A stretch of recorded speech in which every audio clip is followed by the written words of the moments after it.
It's Oakland at Anaheim. It's Zito and Escobar. It's Dave O'Brien, it's Joe Morgan, and Sam Ryan. Thanks, Chris. Now, it's Sunday Night Baseball, presented in high definition from Anaheim, California, where tonight, baseball's elite offensive players take center stage. The Oakland A's, led by all-star Eric Chavez, take on the Angels with superstars Garrett Anderson and prized acquisition Vladimir Guerrero in an American League West showdown.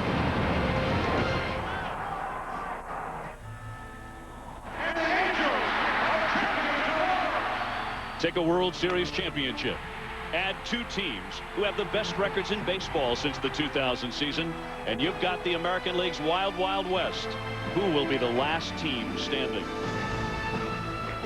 Anaheim, they've improved more this offseason than any team in baseball. We felt pretty good about our chances if we just got everybody healthy. Not only we get healthy, we added some star talent. That one's gone.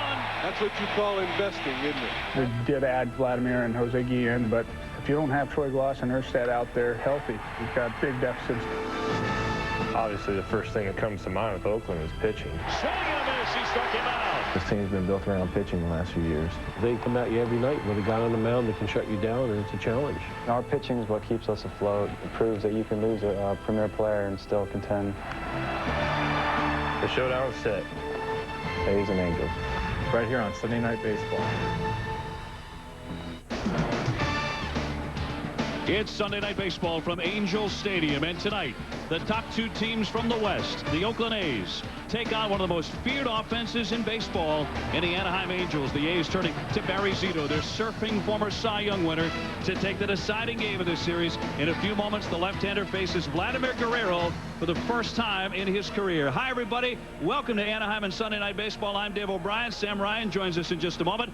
But, of course, Joe Morgan is here, Mr. Sunday Night, the Hall of Famer. And as we're going to find out in just a few moments, Barry Zito has changed a few things from his delivery from 2003. One thing he keeps, though, is that hammer of a curveball, one of the great money pitches in the game. Well, I think he'll need his curveball tonight because these Anaheim Angels have a lot of great hitters. And in his last outing, he struggled. He threw 83 pitches in 3 innings. He ended up winning the ball game, but you can't do that against a good hitting lineup like the California Angels. He has to throw strikes in order to make that curveball work. The new owner of the Angels is Arte Moreno. He went out and committed $146 million just to new player salaries. He got the gem of the free agent market, of course, from the Montreal Expos. That's Vladimir Guerrero. They're calling him the beast around here. He is just ridiculous with the pitches he swings at and the pitches he hits hard out of the ballpark. He has been sensational for them. Well, this is his first time on Sunday Night Baseball, so I'm glad to see that.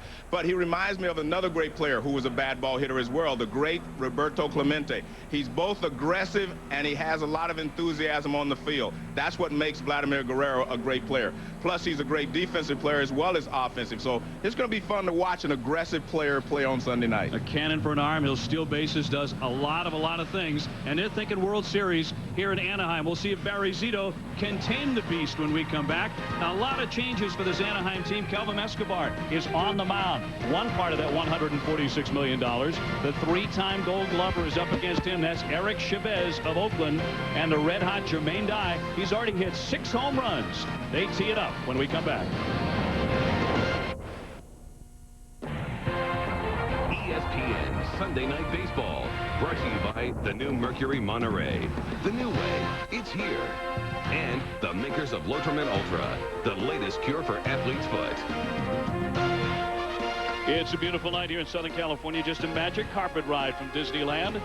It's Angels Stadium of Anaheim. Sunday Night Baseball. Dave O'Brien filling in for John Miller. He's taking a bit of a holiday, and we hope John is going to come back with that Emmy, that Sports Emmy he has been nominated for. Let's get a look at the Oakland A's starting lineup. Now, they've gone to the playoffs 4 years in a row, yet their roster turnover extraordinary. Mark Kotze, Bobby Kelty, the rookie Bobby Crosby, Damian Miller, and surprising second baseman Marco Scutaro, all new to the lineup in 2004.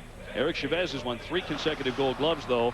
And wait till you hear what he did with the one he got for 2003. Sam will have that story. Jermaine Dye just tearing the cover off the ball. He has already hit 6 home runs in the American League. That's the Oakland A's starting 9. And a look at the right-hander, Kelvin Escobar, who opposes them. This will be his 3rd start, seeking his first win for his new ball club. He was the other pitcher that the Angels signed in their $146 million winter spending spree. Of course, Bartolo Colon is the ace of this staff. Just a couple of years ago, Escobar with Toronto was the closer of that team as he saved 38 games. Now he's back in a role he's far more comfortable with in the starting rotation. And let's take a look at the defense behind Escobar. And this is a very good defense. Guerrero and Jose Guillen in the outfield have two of the best arms in all of baseball. Eckstein has done a great job at shortstop for the Angels, and Gloss is one of the better third basemen in the league. Benjamin Molina throws very, very well. Garrett Anderson has moved over to center field and has done a tremendous job there so far. And this is a good ball club. Not only are they great offensive, but they're a good defensive ball club as well. Well, Oakland shut out Anaheim on Friday night 3-0 behind Tim Hudson's terrific effort. And the Angels bounced back. Home runs by Vladimir Guerrero and Tim Salmon, and fell 6-3 yesterday. So the series is tied up 1-1. Vladimir Guerrero getting ready to take on Zito and the Oakland A's in the decider of this series. You mentioned all the changes in Oakland, adding players. Well, they added them because they needed some more offense. They lost Miguel Tejada, of course, and they needed some more offense, and they brought in some guys that they feel like are going to help them score some runs, and Mark Kotze is right at the top of the lineup. Kotze brand new to the Oakland A's. He's in center field. This is an appropriate place for Kotze to show up, the home of the Angels, because he is certainly on cloud 9 these days. Mark and his lovely wife Jamie are the proud parents of pretty little girl Grace Marie, born on Monday. And Kotze's first child as he steps in and takes a strike. And when you look at Escobar, you say, well, this guy has tremendous stuff. Why hasn't he been a big winner? Well, part of the reason is because he's been in the bullpen a while. He started, he's flip-flopped. Swinging a drive to center field, backing up Garrett Anderson, but plenty of room to make the catch. 1 up and 1 down. But he says he's comfortable now because he knows that no matter what happens, he's going to be in the rotation because they have such a great bullpen here. They're not going to stick him back out in the bullpen. So I expect this to be a breakout year for Escobar because he has all the pitches. Good fastball, a great splitter, a curve, and a slider and a change. So not a curve, but a slider and a change. So I think he is well equipped to be a great starter. Eric Burns, the hitter.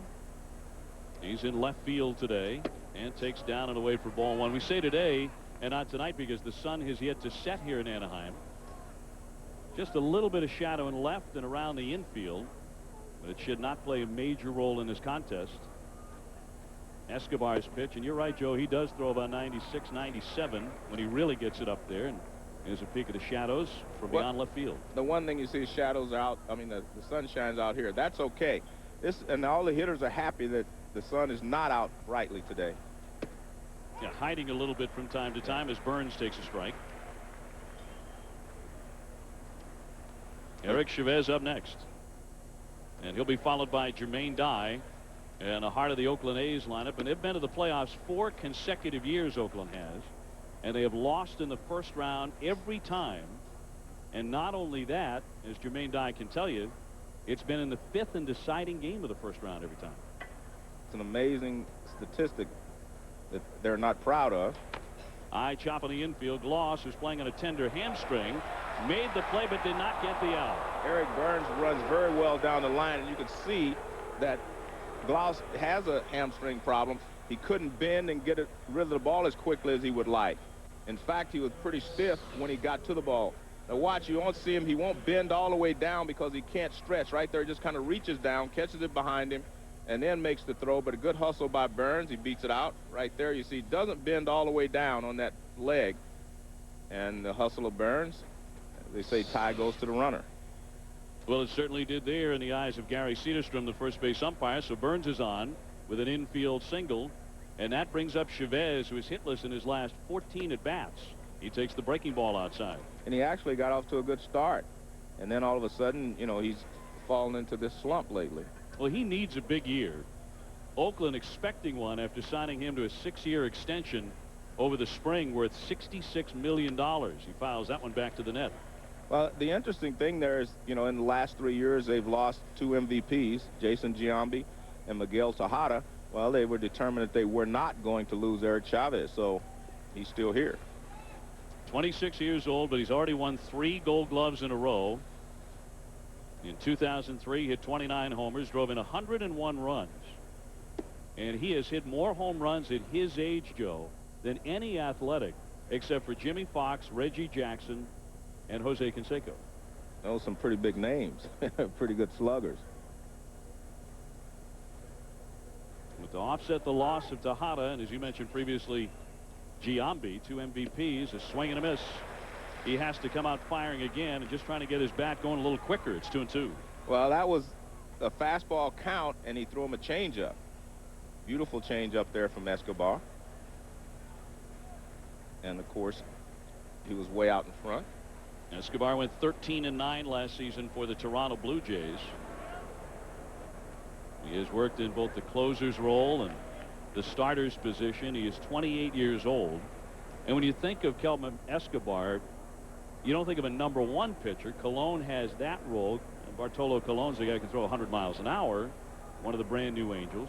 You plug him into #3, #4. What? That's essentially where he is. The pitch swung on and missed. Chavez right over the top of it, and he's down on strikes. And that's out #2. Well, he changed up on him 2 pitches in a row and got him way out in front. And that's one of the things that Escobar has is that, I mean, he can throw the fastball by you, and then he can change up on you way out in front. And Chavez swings at a bad pitch.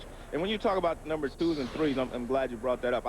I'm not a big believer in anything except the #1, because the #1 guy is the guy that's always going to start each World Series playoff game, etc.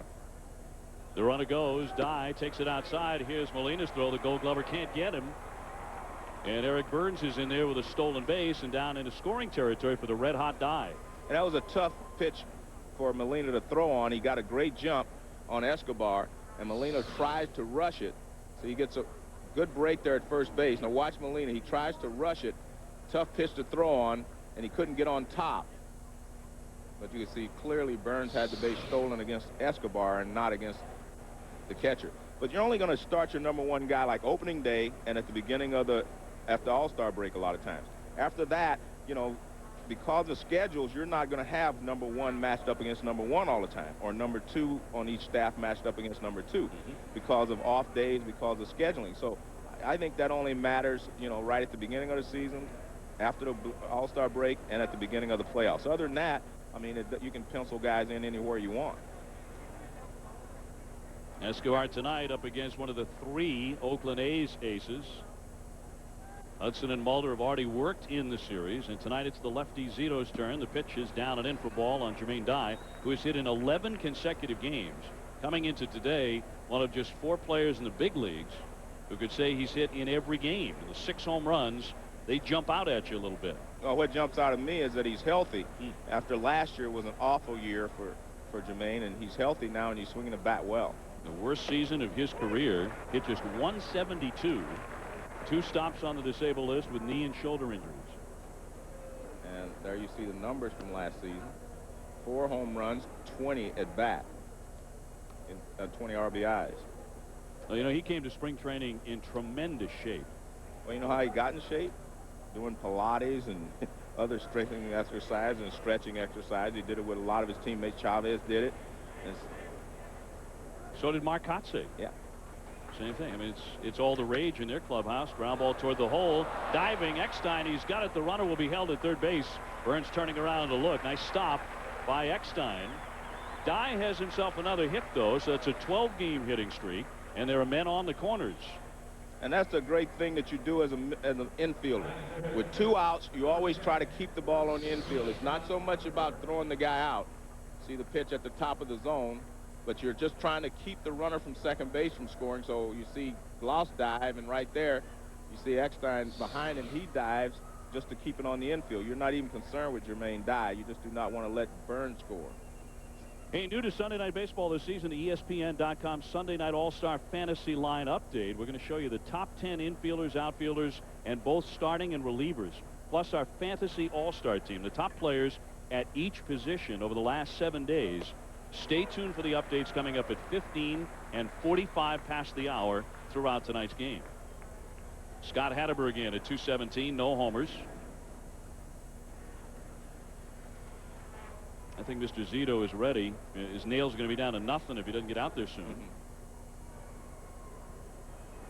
Pitch inside, knocked down by Molina, who's won the last 2 Gold Gloves in the American League.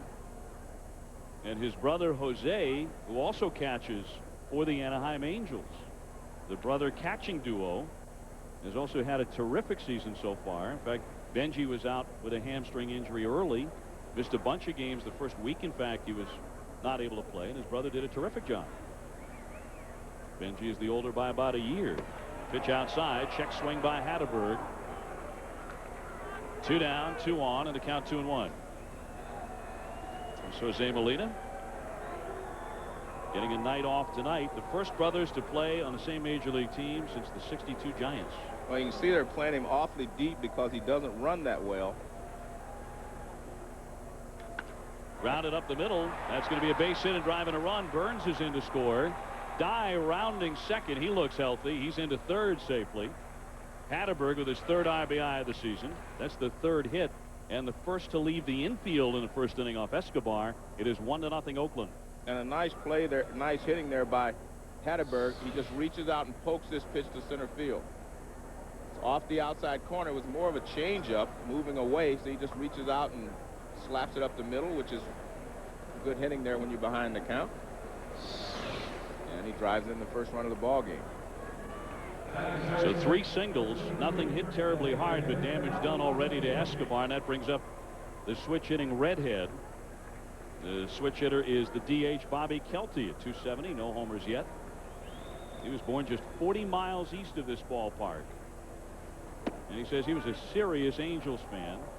Big Tim Salmon guy, he says. He said, I feel old when I say that, and I think Tim Salmon feels very old when he hears that. Kelty 27, Salmon 35 years old, but that is the idol of Bobby Kelty. When Kelty was in Little League, he swings and misses for a strike. I think you're going to see Escobar just go with some hard stuff here because, I mean, he was able to get Chavez out with the changeups, but that base hit with 2 strikes, you never want to give up a base hit like that with 2 strikes. So off-speed pitching, just poke it away. And he gets out in front with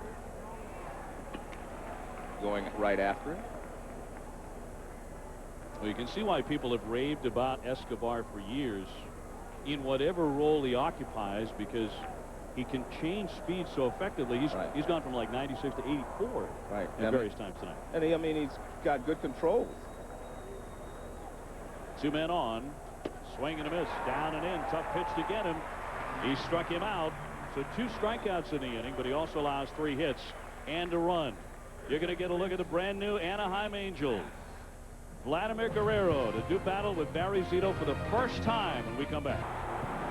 The A's strike first. They have a 1-0 lead on the Anaheim Angels. We're back here in Southern California and ready to look at the Angels starting lineup. And only 2 other lineups in the American League have hit more home runs than the Angels so far. It'll be David Eckstein to lead it off. The 5'7" shortstop, Darren Erstad at first base. Guerrero has hit 4 home runs. He is already terrorizing the American League. Garrett Anderson in center. He's hit over .330 in his career against Oakland. Troy Gloss at third base with Jose Guillen in left field. He has yet to homer, but excellent power. Tim Salmon, the DH.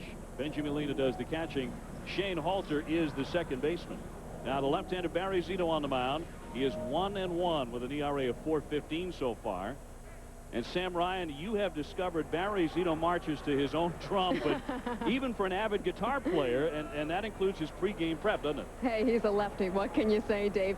Well, his mental approach to the game is actually aided by yoga. He told me he takes part in a pitcher's camp during the offseason. He's done it for 5 years in a row now, where they teach the players yoga. Now, he's no contortionist. He said he has the basic poses down, but it's really the deep breathing exercises that he uses. On game days, he uses them during stretches. He said they really clear his mind. Without them, his mind would be all over the place.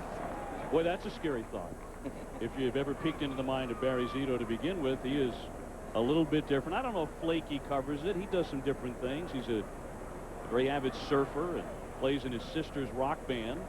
It's fairly normal. Broken back ground ball right to Chavez. And the Gold Glover gets it over to Hatterberg for out number 1. Well, let's take a look at the defense. They right on cue. They go to third baseman Eric Chavez, who has won 3 consecutive Gold Gloves. And when you look at the rest of this ballpark, they say that Kotz is an excellent center fielder. I haven't seen him play that much. Jermaine Dye is a good right fielder. And Scudero has been making a lot of great plays here in this series. So it's a pretty good infield, but we'll have to wait and see. Crosby has not made an error in his first 10 starts, so he looks like he's going to be a solid shortstop. He's been terrific, and he's starting to hit finally. As Darren Erstad gets in, the first baseman, and takes high ball one. And for Erstad, a change in positions, a former Gold Glove center fielder. And now he's over at first base on a full-time basis. Well, he's such a good athlete that I don't think he's going to have any problems at first base. That one hit him. Erstad gets drilled. So Zito, who's playing around with a new delivery this year, mixed results. The American League hitting .333 against him. He hits back here and drills Erstad. Yeah, well, in the past they've hit around 200 against him. Now they're hitting .333. And it looked like, I didn't think it was his best fastball, but it gets him right in the back. And it just tails in, and he just kind of turns away. He doesn't move away, just turns into it. Well, he still has that great knee-buckling curveball. As Guerrero swings at the very first pitch and pops it up. Here comes Coxe running in hard, and the new dad makes a fine play. It looks like he's gotten enough sleep, amazingly enough. One of the things that they've done to Guerrero in the last week or so is that they've been pounding it inside. He was handling the ball so well over the outside part of the plate. See, they set up inside, and they've been pounding it inside off the plate. Look at that. And that's been the problem that he's had in the last week or so. Chasing that pitch off the plate inside. He's got long arms, and they're just making sure that they do not get the ball out over the plate. And that was a good pitch there by Zito. So that brings up Garrett Anderson with a man on and 2 out. The breaking ball in there for strike. Garrett did not like the call, but he's hitting .320, a couple of homers, and .334 lifetime against Oakland. So he gives them a lot of trouble. This week he agreed to terms on a 4-year contract extension to remain a member of the Anaheim Angels. So they kept one of their own. They've been spending tons of money to bring in players from other ball clubs. Now they're taking care of one of their own stars. And I think that bodes well for their franchise's future, because they brought up a lot of guys through their system, and they're all still here. Also .333 lifetime against Zito. Fouled away by Anderson. The runner was on the move. Erstad was trying to steal second. He'll head on back. Now you look back over the last 4 seasons and how good this quiet superstar has been. The MVP of the team 3 times, as voted by his teammates. Well, look at the numbers. They got better each year up until last year, and he's expecting an even better year this year. I don't know how he can top last year, winning the All-Star MVP and the Home Run Derby. The runner going again, the breaking ball outside. Miller's throw won't get him. That's one thing that Mike Scioscia has promised to do with his team at the top of the order in particular. He has the speed, and he's going to use it. A lot of hit and runs last year, a lot of stolen bases last year. They're not going to sit and wait for the home run. Well, one of the things that the Oakland A's have done, they've changed Barry Zito's setup. He used to lean back with a runner at first, and I thought it was easier to get a jump on him. Now he's more straight up, and he doesn't lean back on his back leg. So he's pretty much straight up right there, whereas he was always leaning back before. Fouled away, a little piece for Anderson. Yeah, he used to go into that crouch when he was in the set position. Really flex those knees, get down low. He doesn't do that anymore, and he believes by being more straight up, he's going to get more oomph on his fastball. Well, he's going to be throwing downhill a little bit more. Plus, it takes a lot of the pressure off of his left knee, which has been a problem for him. And he also didn't like his numbers last year. A season that saw him win just 14 and losing 12. The breaking ball, did he go? He did not offer, says Tim Welke. Well, that was a big curveball right there. Big breaking curve. Let's take a look. See, now he can get on top. See, he's throwing downhill right there. Right on, gets on top of it. Big breaking curveball. Good job by Anderson to lay off. Another one, and this one outside, and a great eye by Garrett Anderson. Very close. He takes ball 4. So Zito a little bit wild in the inning as Ken Maka looks on. A hit batsman and a walk. And so now they're runners at first and second for the big home run hitter, Troy Gloss. Well, Garrett Anderson is such a good fastball hitter. Zito did not want to throw him a fastball there, 3-2. So he threw him the curveball. He threw him like 3 in a row, and he missed. But he preferred to try to get him out with a curveball, not the fastball.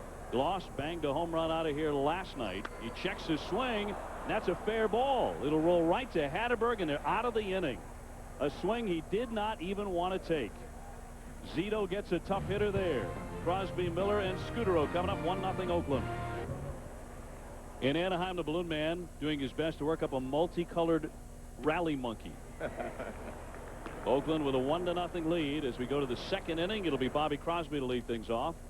This guy's pretty good. It's only taken him about 3 hours to put this thing together. He says speed. Well, look at this. I mean, that's cute. He's coming up to the booth a little later. Crosby hitting .205 with a homer, 6 runs batted in. He's the rookie that Joe was talking about earlier. He really has one of the hardest jobs in baseball this summer, trying to fill the shoes of Miguel Tejada. And MVP. I mean, that's tough to do. You know, his father, Ed, was a teammate of mine on the Cincinnati Reds championship team, Western championship team in 1973. Yes. And he's also signed Jason Giambi. His father, Ed's a scout now. That's not a bad contribution. No, he's a Diamondback scout now, but he was with the A's when he signed Jason Giambi. I mean, before he signed Giambi, all he ever talked about was being Joe Morgan's teammate on the 1973 Cincinnati Reds. But not bad when you sign an MVP. And his son is now playing for that same team. That's in there for a strike. Crosby will sit down. Great to have you with us, Dave O'Brien and Joe Morgan. We are live from Anaheim in Angel Stadium. It has been renamed, no longer Edison Field. Well, one of the things you can see is, you know, here's a young guy from the minor leagues. It's going to take him a while to find the outside corner, especially with breaking balls. That pitch is a great pitch there from Escobar. But, you know, most young players have trouble with the breaking ball. They can handle the fastball. That brings up Damian Miller, a new face for Oakland, doing the catching at .286 with a homer, 3 runs batted in. He's really keeping his swing on the road. He is 6 out of 12 with a homer on the road, batting .500 in Oakland. 2 for 16. And I asked Damian about that before the game. He said, I found out my very first at bat how tough it was going to be in Oakland because they've got about 6 acres of foul ground up and down the left and right field lines. I popped one up that had no business being caught, and the first baseman caught it. And I said, well, I know it's going to be tougher here to hit than on the road. It's proven to be true. And one of the things I'm noticing from Escobar is he has great arm speed with his splitter. I mean, you cannot tell the difference between his splitter and his fastball. See, right there, they couldn't tell the difference. No, they could not. Yeah, back-to-back strikeouts. In fact, 3 in a row going back to Kelty in the first inning. Well, he threw him a splitter the pitch before with the same arm speed, and now he comes with the fastball, and he's waiting for it to break, and it's right there. That's what it looks like if you're standing there in the batter's box trying to decide whether it's going to break or whether it's a straight fastball. Sounded like a strike. Yeah. So that brings up Scudero. The base is empty. The A's have had a terrible time with second baseman this spring. Mark Ellis is out for the season with a torn labrum. Frank Matechino and Mark McLemore are rehabbing with less severe injuries, but all of this opened the door for this guy, Marco Scudero, 28 years old, basically a career minor leaguer. He's claimed off waivers from the New York Mets. It just .213 for them last season, and he has hit the cover off the ball. Well, he's hit well, and he's played great defense at second base. Hitting .378, and isn't that the way of baseball at the major league level? One man's frustration and injury is another man's trip and ticket to fame and fortune. Yeah, well, that's in being ready and prepared to take advantage of your opportunities. Scudero hitting .455 off lefties, .346 off righties, .375 with men in scoring position. As Joe points out, he's playing excellent defense, too. Flies that one into right field. Vladimir Guerrero there. Puts it away for the third out. It's a 1-2-3 inning for Escobar. Jose Guillen. He has the ability to hit 30 home runs. Coming up next, followed by Salmon and Molina. Bottom of the second inning here in Anaheim, California. Joe Morgan, Dave O'Brien, and Sam Ryan with you, and the MetLife blimp. Snoopy 1 is cruising the skies of Southern California tonight. What a great night to be up there, providing aerial coverage of Sunday Night Baseball. Look to the skies for the MetLife blimp in a town near you. 1-0 Oakland. Guillen trying to tee off against Zito. Zito hit a batter and walked another in the first inning, but the Angels did not get another hit, did not get any hit of any kind. Troy Gloss grounding out. He was jammed big time and rolled one to first base, and that was the end of that threat. Jose Guillen, who is yet to homer, hitting .267. And he takes one inside for ball.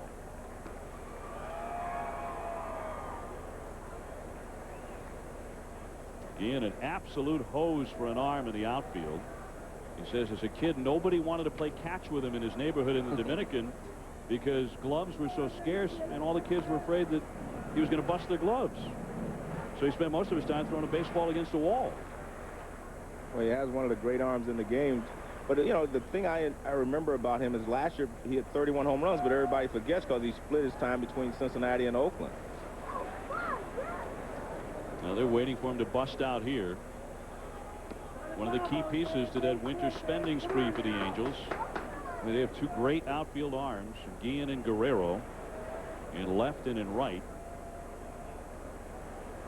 Guillen swings, pops that one. That's going to twist on out of play to the right. Another fan showing up big time. Another sellout here at Anaheim.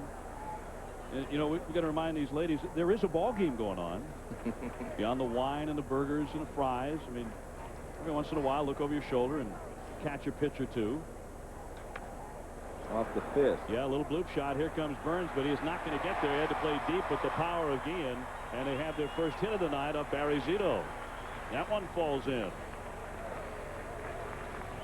So Guillen is aboard, and that'll bring up Tim Salmon. One of the things I've noticed from Zito is all the right-handers. We talked about Vladimir Guerrero having trouble with the pitch inside, but you see right there, he set up inside for Guillen, too, and with 2 strikes, look how far that pitch is off the plate, but he swings at it.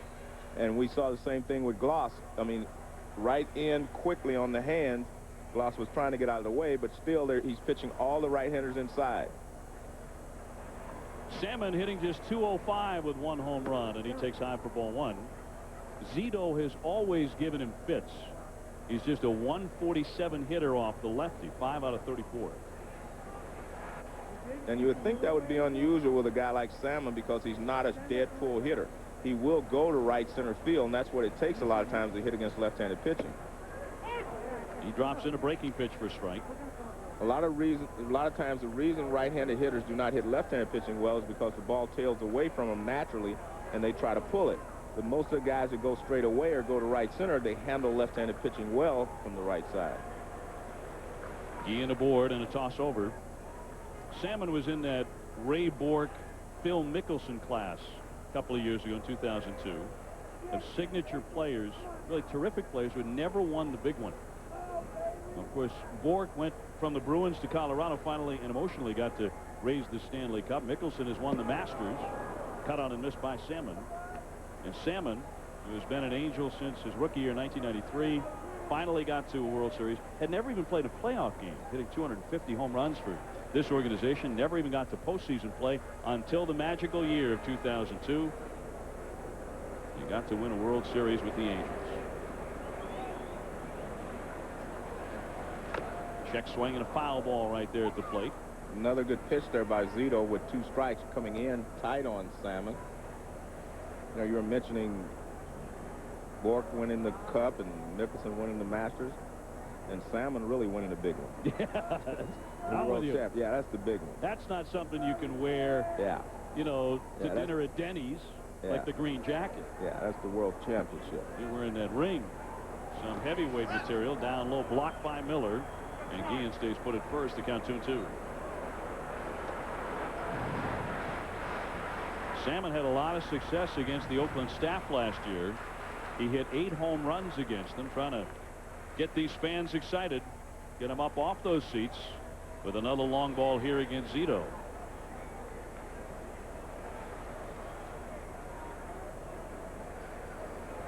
Tim in his 13th year in an Angels uniform. The pitch inside.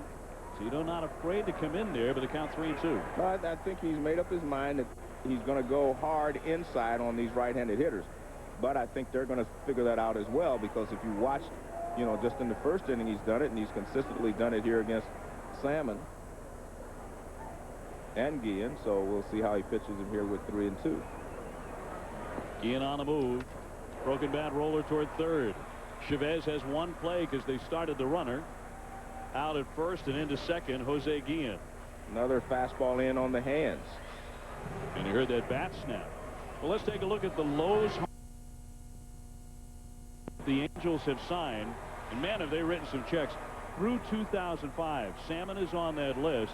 That's 8 different players, and just 6 of them are signed even beyond that through 2006. Well, it just tells you that they're going to have a good ball club here for a long time. This is not a one-year situation. But these guys are going to be around for a while, and if they're around, it's going to be a good team. Garrett Anderson in the fold for 4 more years. 5 years for Vlad Guerrero. And the pitch to Molina. He waved at it but held it back, and it's ball 1. You look back to the 1997 season when the Florida Marlins won a World Series championship and then blew the team apart. Wayne Huizenga scattering that team to the corners of the earth. But so many of those players were under long-term contracts that David Dombrowski had signed them to. They were supposed to be good for a long time. People forget it. I mean, Kevin Brown, Gary Sheffield, Al Leiter, guys like that, they were supposed to be there for many years. Here are the other key signings for them. Bartolo Colon, the ace, right there. $194 million committed to these players.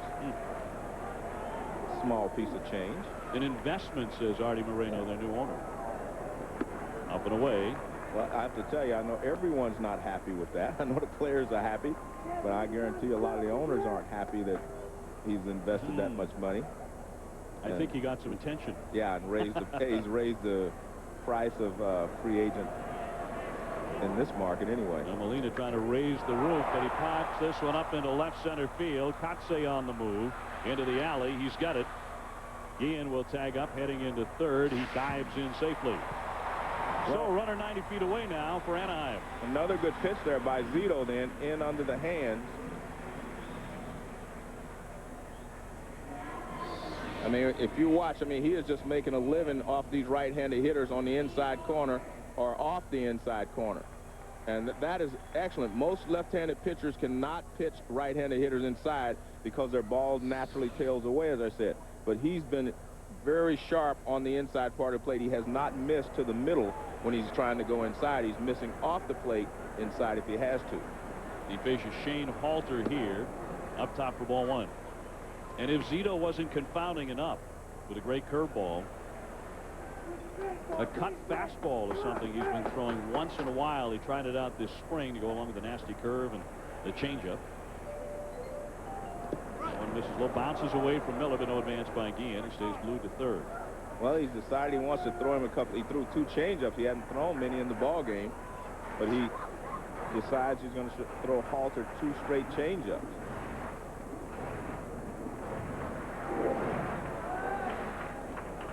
He's working with Damian Miller. He's a first-year catcher for Oakland. Of course, a veteran guy who's caught great staffs in Chicago and Arizona. And he says this is very comparable, if a little bit better, in Oakland. Swung on and missed. He was raving about the work ethic of the big 3, Zito, Mulder, and Hudson, before the game. Well, I think that's the key. You know, all 3 of these guys are real hard workers. You know, they take nothing for granted. And a couple of them have had injuries, so they really worked hard to make sure that they're in top shape. Another changeup. To Crosby, a routine play for the shortstop. He throws on. Halter is retired, and the runner is frozen at third. So Zito buckles down with a runner just 90 feet away. It's still 1-0 Oakland. Chavez coming up. ESPN Sunday Night Baseball, brought to you by John Deere. Nothing runs like a deer.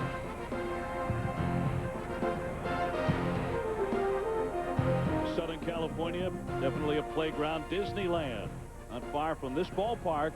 Angel Stadium in Anaheim. Joe Morgan, Dave O'Brien, Sam Ryan with you on a Sunday night.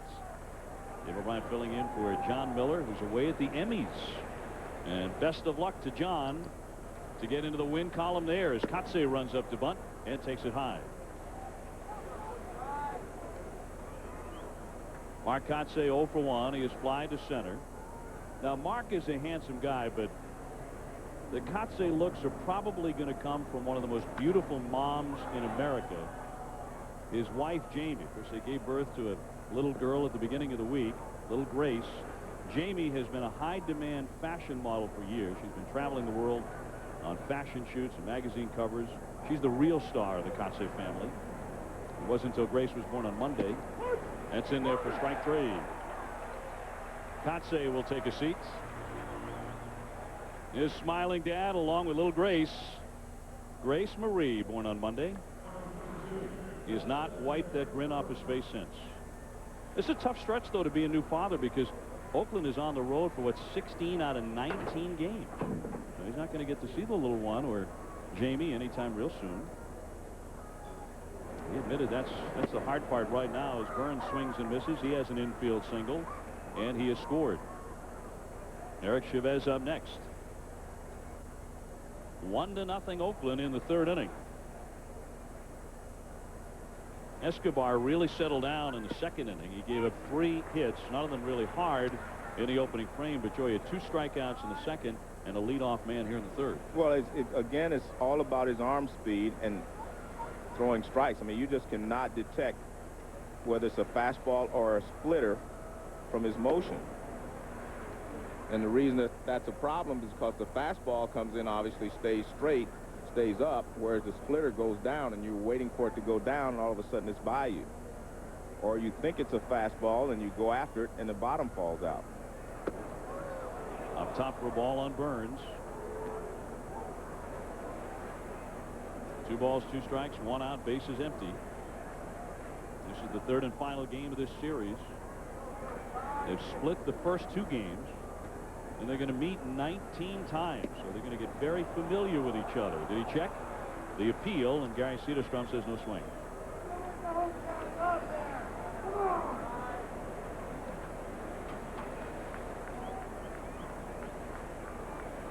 Eric Chavez, the Gold Glover, he's won 3 of them. Waiting his turn. That's in there. Nasty stuff to strike him out. Well, that's the splitter again. Number 6 already for Escobar. Chavez coming up. As mentioned, he's received 3 Gold Gloves. Got another one on Tuesday. But Sam Ryan, he hasn't kept any of the 3. That's exactly right, Dave. He told me the first 2 are at his mom's house, though. The last one he gave to infield coach Ron Washington. Eric told me his wife said, hey, can we give him something else? And he said Ron has taught him so much, especially work ethic. Inside the trophy, he took out a Sharpie and he wrote, "Wash, not without you." He said he put it in Ron's locker on opening night, and Ron thought someone was playing a joke on him at first.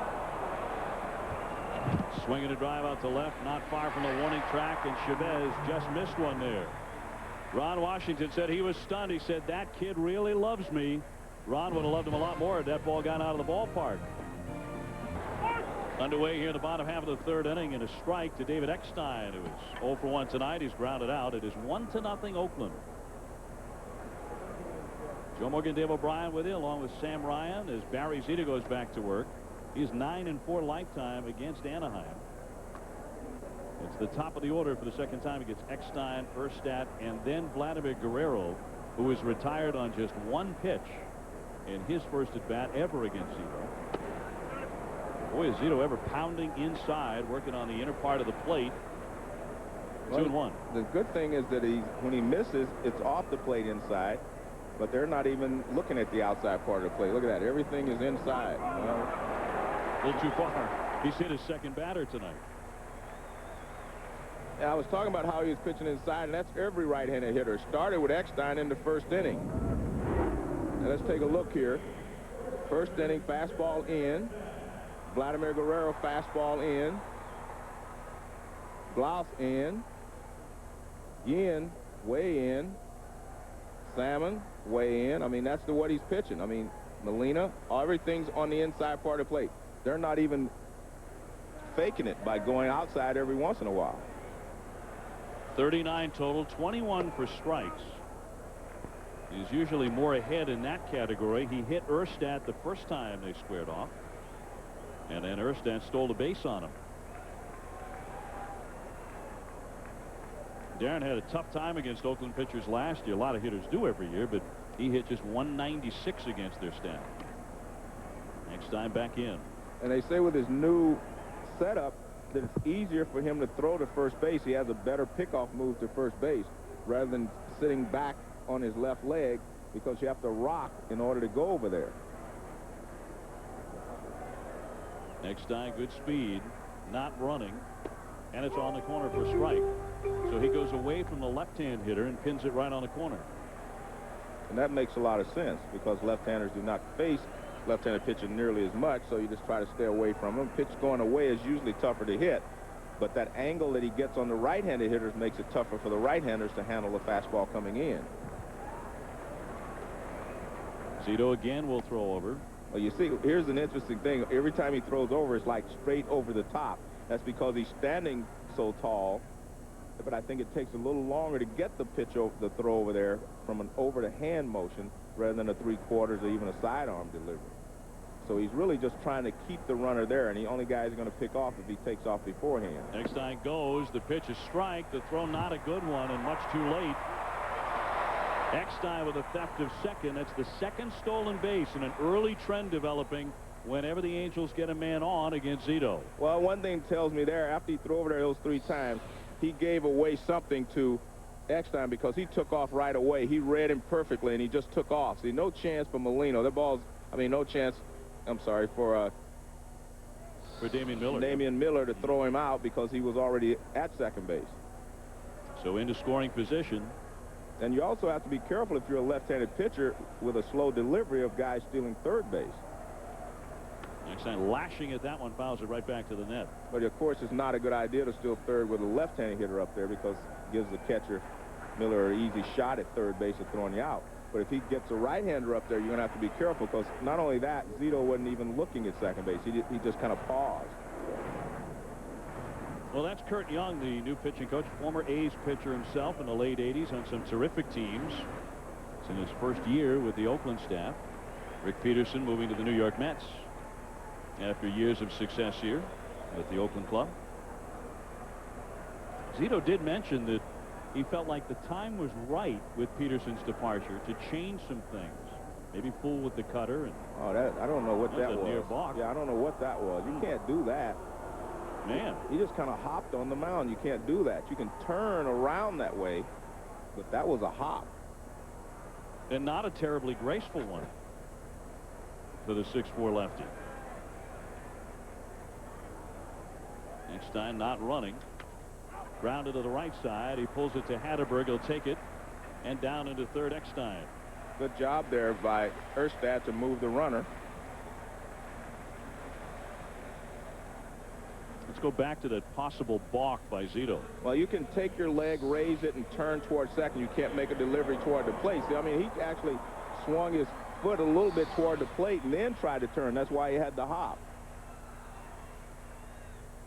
A little too much do-si-do. Yeah, you cannot make a movement toward the plate and then do that.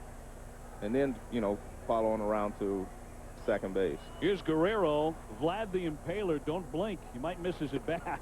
He takes the curve and a nasty one for a strike. Beautiful curveball there from Zito. I mean, he is so aggressive. I love his aggressiveness at the plate, but he will swing at a lot of bad pitches. Well, he hit a home run yesterday to dead center that they're still buzzing about in Anaheim. He seems delighted to be an Angel. He says, I've never had this many good hitters around me.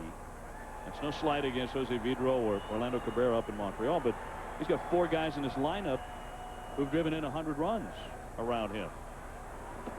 Cut on and missed.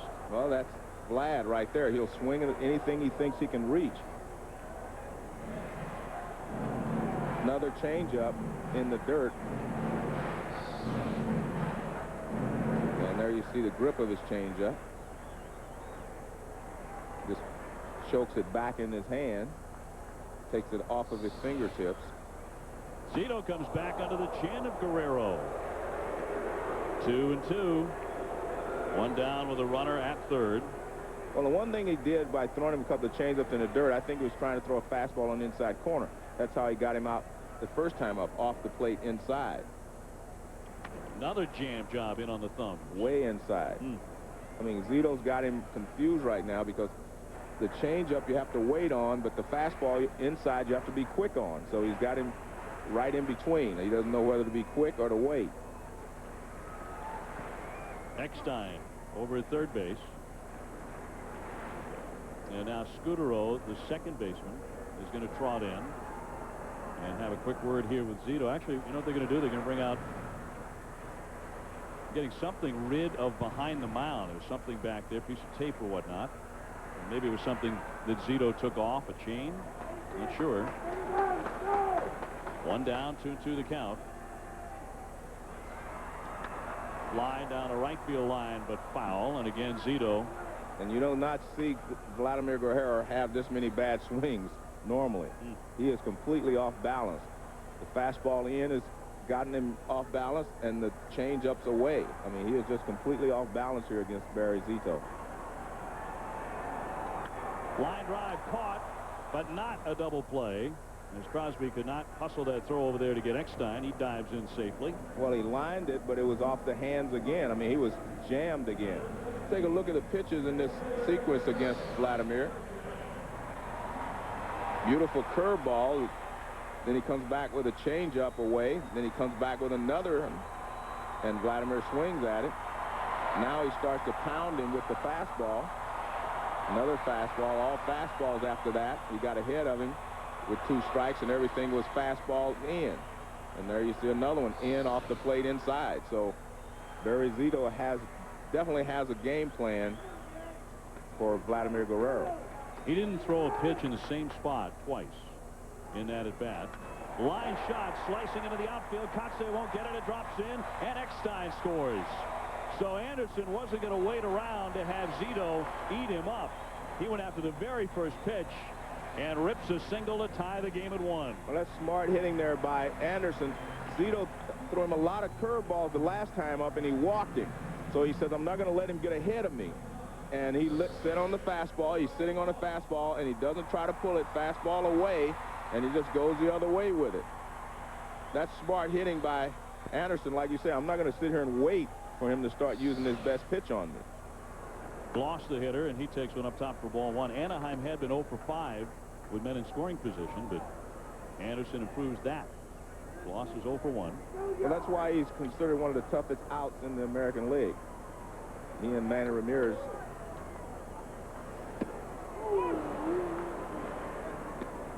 Well, Anderson surrounded this year with more terrific hitters than he ever has been, with Guerrero in front of him and Gloss right behind him. Eckstein getting a little attention.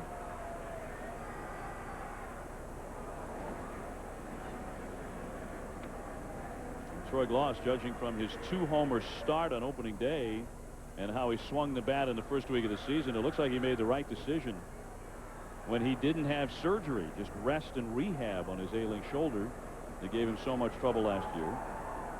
He also made the right call, it seems, on his eyes. He had laser surgery to correct his vision. Closer Troy Percival encouraged him to do it. Gloss says, I had it done at 11 in the morning. By 8 that night, I could see the clock for the first time in years without glasses or contacts. Rips that one down the line, and a fair ball. He saw that one all the way. Anderson racing into third, stopping there. Gloss walking into second with a double. And we talked about earlier that these hitters were going to get wise to it eventually. Some hitters can't do anything about it, but obviously Troy Gloss can. I mean, he's pitching every guy inside, all right-handed hitters, with a fastball. So what do? I mean, you're smart. You say, well, he's throwing everybody inside. I'm going to look inside. Well, he looks inside, and he gets the barrel out there. He doesn't pull it foul. He stays right there and lines it down the left field line. A lot of times you look inside, you pull it foul. So great job of hitting there by Gloss, because, I mean, if you're sitting on the bench and you're watching, you see how Zito is pitching every right-handed hitter. Plus, he pitched him inside the first time up. I think sometimes you do have to go away just to keep guys honest, and I don't think Zito's done that. He hasn't thrown a fastball away to any of these right-handed hitters. He's thrown some change-ups away, but he hasn't thrown a fastball away. And you have to go away every once in a while just to keep them honest. You suppose that's exactly what Kurt Young was saying? You went with the early part of the game plan. It was effective to a degree. You better switch something up here. Well, I think that's what you have to do as a pitcher. I mean, the second time through the order, you have to make adjustments. The third time, you even go another way. And if you happen to be around for the fourth time, you go back to what you know will work. It's good outing if you're around for that fourth time. Swing and a miss by Guillen. Jose Guillen with a base hit in second. Well, one thing that he does have is a great changeup. I mean, and that changeup looks to be as good as his curveball. I mean, and the reason it looks good is because every time he throws it, it's down. He has not gotten the changeup up above the knees this entire ball game. Guillen is hitting .417 in the early going with men in scoring position. Now, not much of a sample, just 12 at bats, but he has 5 hits. the two things that happen, you know, as I said, on a fastball, you have to be quick. On a changeup or curve, you have to wait. That's why the slider is so devastating. You have to wait and be quick on those, on the slider. So fastball, wait. I mean, changeup, wait. Fastball, you have to be quick. And that's why hitting is so difficult. You know, pitchers can speed your bat up, slow it down accordingly by throwing you fastballs inside, make you have to be quick. Then they throw the changeup or something away, and you have to wait on it and slow your bat speed down a little bit.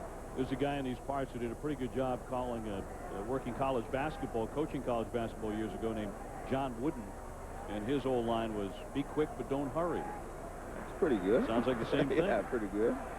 Zito misses in tight up around the hands of Guillen. A look at his pitch count Tuesday against the Rangers when he was outstanding, as opposed to tonight. He's already up to 59. The crowd wants a big hit from one of the new acquisitions, Jose Guillen. Swing and a miss. He went for the downs and right through it. 3-2. Fastball up and out of the strike zone.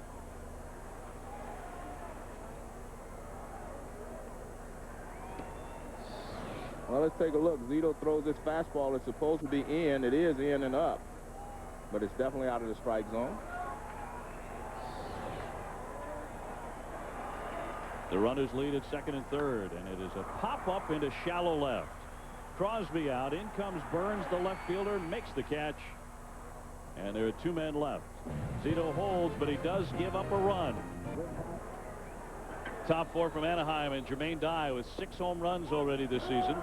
He is on fire, taking the first pitch for a strike. We're tied at 1.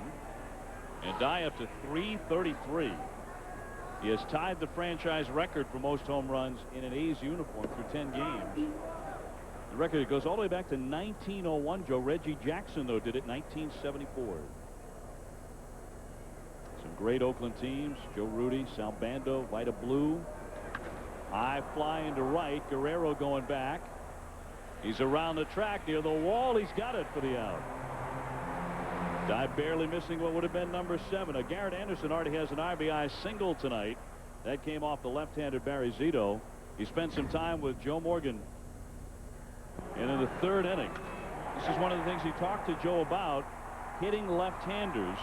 And even though he lost a bat on that, he drove in Eckstein to tie it. Well, that's what you call hitting the left-handers well by staying back through the middle. Most guys that are successful, left-hand hitters that are successful against left-handed pitching, they stay back through the middle, left center to right center. Hatterberg 1 for 1 with a base hit, and it's inside. Garrett Anderson last year, of course, with that magnificent performance in the All-Star game. He won the MVP, 3 for 4 with a homer. He won the Home Run Derby as he outdid Albert Pujols in that event. He realized he did not hit a home run against the Chicago White Sox all year, but it was in their park that he did all of that, won all that hardware. The Century 21 home run champ. And you were there for the final round throughout the awesome display by both he and Pujols. Up and away for a ball. Now, you do that event every year. Yeah. And I guess you should see this sort of thing coming. You can make a lot of money laying odds on who should win that thing, because he had a tremendous month leading up to the All-Star events and kept it going after that. Nub toward third softly. Gloss will have no play. He'll stick that in his back pocket. And Hatterberg is 2 for 2. Hall of Famer Joe Morgan, not to spend some time with a terrific player, Garrett Anderson, before tonight's game, talking about his approach against lefties.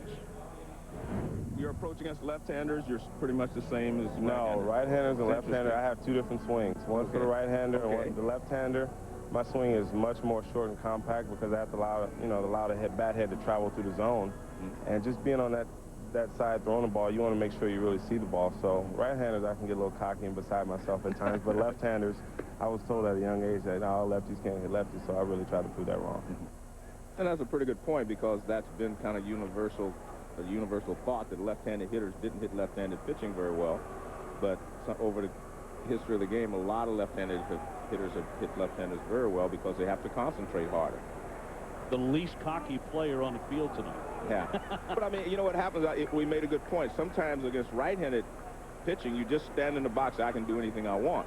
And sometimes you lose track of picking the ball up or whatever. But against the left-handed pitcher, you know you have to see the ball as quickly as possible out of his hand, and I think you actually concentrate a little better. Bobby Kelty, the designated hitter tonight for Oakland. Swings and flies that one to left. And Guillen has time to wait beneath it on a 94-mile-an-hour fastball. He's retired. And we're talking about how Zito is pounding the right-handers inside. Well, Escobar is doing something just as devastating. What he is doing is he's got them so confused with his splitter and his fastball that everyone's late on his fastball when he throws it. We saw Dye go the other way. Now we see Kelty go the other way. And Hatterberg just hit it off the end of the bat, the splitter. But, I mean, he has everybody else is off balance as well. They're just doing it differently. Zito's just pounding them in and using the changeup. He is just showing them great arm speed and mixing his pitches well. The youngster Crosby steps in. He struck out looking in the second inning. Able to check his swing there. You know, it's interesting. You know, we talked about Crosby. His father signing Jason Giambi. He has always been an A's fan. He says so when the A's drafted him #1, it was just a very special day at the Crosby household. Also a huge Cal Ripken fan growing up as he fouls that one away. So is another rather tall shortstop. He's also around 6'4", Alex Rodriguez. Crosby said he was thrilled to get the number 8, Cal's number, when Oakland called him up to the big leagues for 11 games last year. But then they gave him number 7 at the start of spring training this year. And 8 was gone, but he has idolized Ripken for years. Alex Rodriguez used to have a poster of Cal Ripken above his bed when he was a kid growing up in Miami. Hit toward the alley, but Anderson covers the ground and makes the catch. 1 hit and 1 man left. Still tied up. The A's won and the Angels won. I'm Neil Everett in the ESPN studios. We've got a Ramada baseball update for you. It comes from Game 3 of 4 scheduled at Fenway between the Yankees and the Red Sox. Derek Lowe, 10 days rest. Chased after 2 2/3. Bernie Williams runs him with the RBI double. Yanks run up a 7-3 win, and they'll finish the 4-game Monday. Back to Sunday Night Baseball. Well, our score 1-1. Oakland and the Anaheim Angels locked up as we go to the bottom half of inning number 4. Tim Salmon, Benji Molina, and then Shane Halter to do the hitting against Barry Zito. Won the American League Cy Young Award in 2002. A sensational year. He went 23-5 with a 275 earned run average. And Barry comes from a showbiz family. He has dabbled a bit in performance himself. He's appeared on the Chris Isaac show. He's appeared on an episode of Jag. His uncle is Patrick Duffy. He was one of Joe's favorites. He played Bobby Ewing on a mega hit Dallas. Remember him? So Barry has showbiz in his blood. A mom, a former backup singer. Dad, a composer. A lot of music in that family. But we were talking about the Red Sox and the Yankees. Patriots Day. The Yankees and the Red Sox will close out that 4-game series. It'll be Kevin Brown against Bronson Arroyo at 11 a.m. They're running the Boston Marathon, as they always do on Patriots Day in the city of Boston. That's a strike, and Salmon is done. He strikes out 1 away. So this is a special event, 11 a.m., 8 o'clock Pacific time. The Red Sox and the Yankees. A-Rod at Fenway Park again, where he's not had a whole lot of fun until today. Gary Thorne, David Justice, and Gary Miller have the call. In fact, Gary Thorne has the Bruins and the Canadiens Game 7 of that NHL series later the same night. We are really putting Gary Thorne to work. Doing 2 events, baseball game and a hockey game. Well, look closely, he's going to be parking your car at the Sheraton Boston.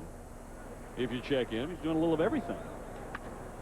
Shot to dead center. Kotze there makes the catch. 2 out. Well, knowing Gary as I do, if he wasn't working, all he'd be doing was relaxing in the room watching sports anyway. So yeah, might as well work.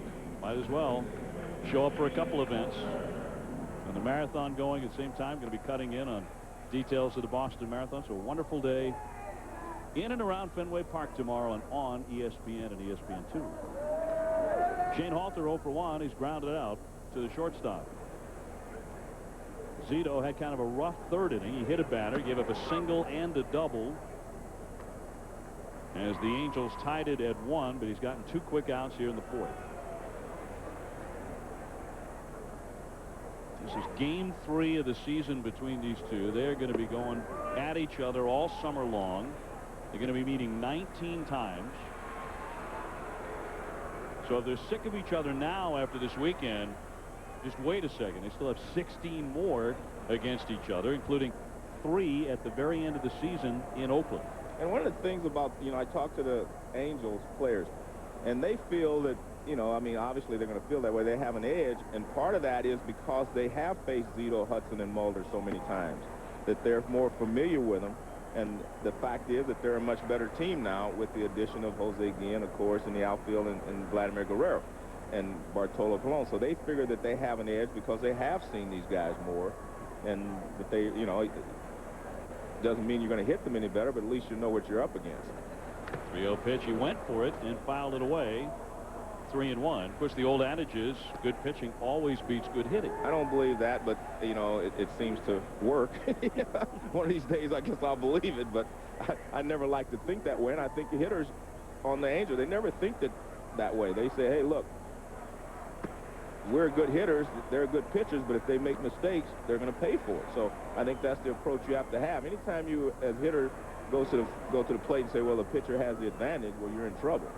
I think you have to go up there thinking I can handle any pitch, and if he makes a mistake, I'm going to really handle it. 3-2, and he struck him out. Halter lunged and missed it. 2 strikeouts in the inning for Zito. This is starting to become a pitcher's duel, tied at 1. Sunday Night Baseball on ESPN. 1-1 tie between the A's and the Angels. We've got the Cardinals and the Astros coming up on Wednesday in an excellent matchup. Matt Morris against Tim Redding. And the Padres and the Giants at 10 o'clock Eastern Time at ESPN2. Joe Morgan will be alongside Dave Barnett, Jake Peavy, and Jason Schmidt. The pitching matchup. That one slammed down into the corner and a fair ball off the bat of Damian Miller. He wants 2, and he'll get 2 standing up. A double to open up the 5th for Oakland. And good job by Miller. He picked the fastball right out and drilled it. Well, the target was toward the outside. This splits everything right in the middle of the plate. And he does what you're supposed to do with it. Hit it hard someplace. So Miller continues his hot hitting on the road, where he is 7 out of 14 for the season. And that'll bring up Marco Scutaro, who started the night as the number 5 hitter in the American League. Well, he's down talking to Ron Washington. They're trying to decide whether they're going to bunt him over or whether he wants Scutaro to try to hit it to the right side. Well, Escobar has been dominant in this game. When he's throwing strikes, he has blown hitters away. He has 6 strikeouts. And there had only been 4 hits off him in the game until that double, and 3 of them were infield hits. So he has the skills to overwhelm. That one fouled away in the bunt effort by Scutaro. Well, the Angels were expecting a bunt. Erstad was playing way in at first base. And, of course, Glaus at third is just going to have to wait at the bag and see where it goes. There you see, here's Erstad, and this is the defense for the bunt. And what you do if you're Glaus at third base, you hope that Escobar can get over there and pick the ball up. You try to hold your position as long as you can. If you're Scutaro, you have to make the third baseman field it. Not bunting this time, and it's outside for ball. 1-1. This defense makes it a little difficult to go ahead and try to change up like that unless you get a base hit. He grounds it to the right side. Erstad can cut it off and make a throw to third base. So it's not just as simple as hitting the ball to the right side now. It's a big run out there, even though it's only the 5th inning. The Angels, the last 2 years, have had arguably the best bullpen in the American League. Well, they're missing one of their big, guys in the bullpen, Brendan Donnelly, because I'm a real big fan of his. But, they still have a good bullpen down there featuring Francisco Rodriguez, of course, the setup man, and Troy Percival. And have you heard the latest on Brendan Donnelly? I guess he's doing all right now, but he had a terrible accident in spring training. Ground ball up the middle. Eckstein trying to smother it. It caroms off him into the outfield. Miller into third. He'll hold there. That one barely got out of the infield. Another one that trickled off the glove of an Angel. Scutaro with a hit And there are runners at first and third. Well, good job by Scudero. I mean, he was trying to hit the ball to the right side, hits it back through the middle. That hits it behind the runner, which is what you want. Always, if you can hit the ball behind the runner, he can advance, even if it's a ground out. So a good job there by Scudero to get the ball behind the runner. A good job by Eckstein to keep it from going all the way to the outfield. Miller probably should have been able to score, but with no one out, you don't want to take a chance. So an RBI opportunity now for Mark Kotze with a runner at third and another at first. Kotze has gone 0 for 2. He's flied to center and been called out on strikes.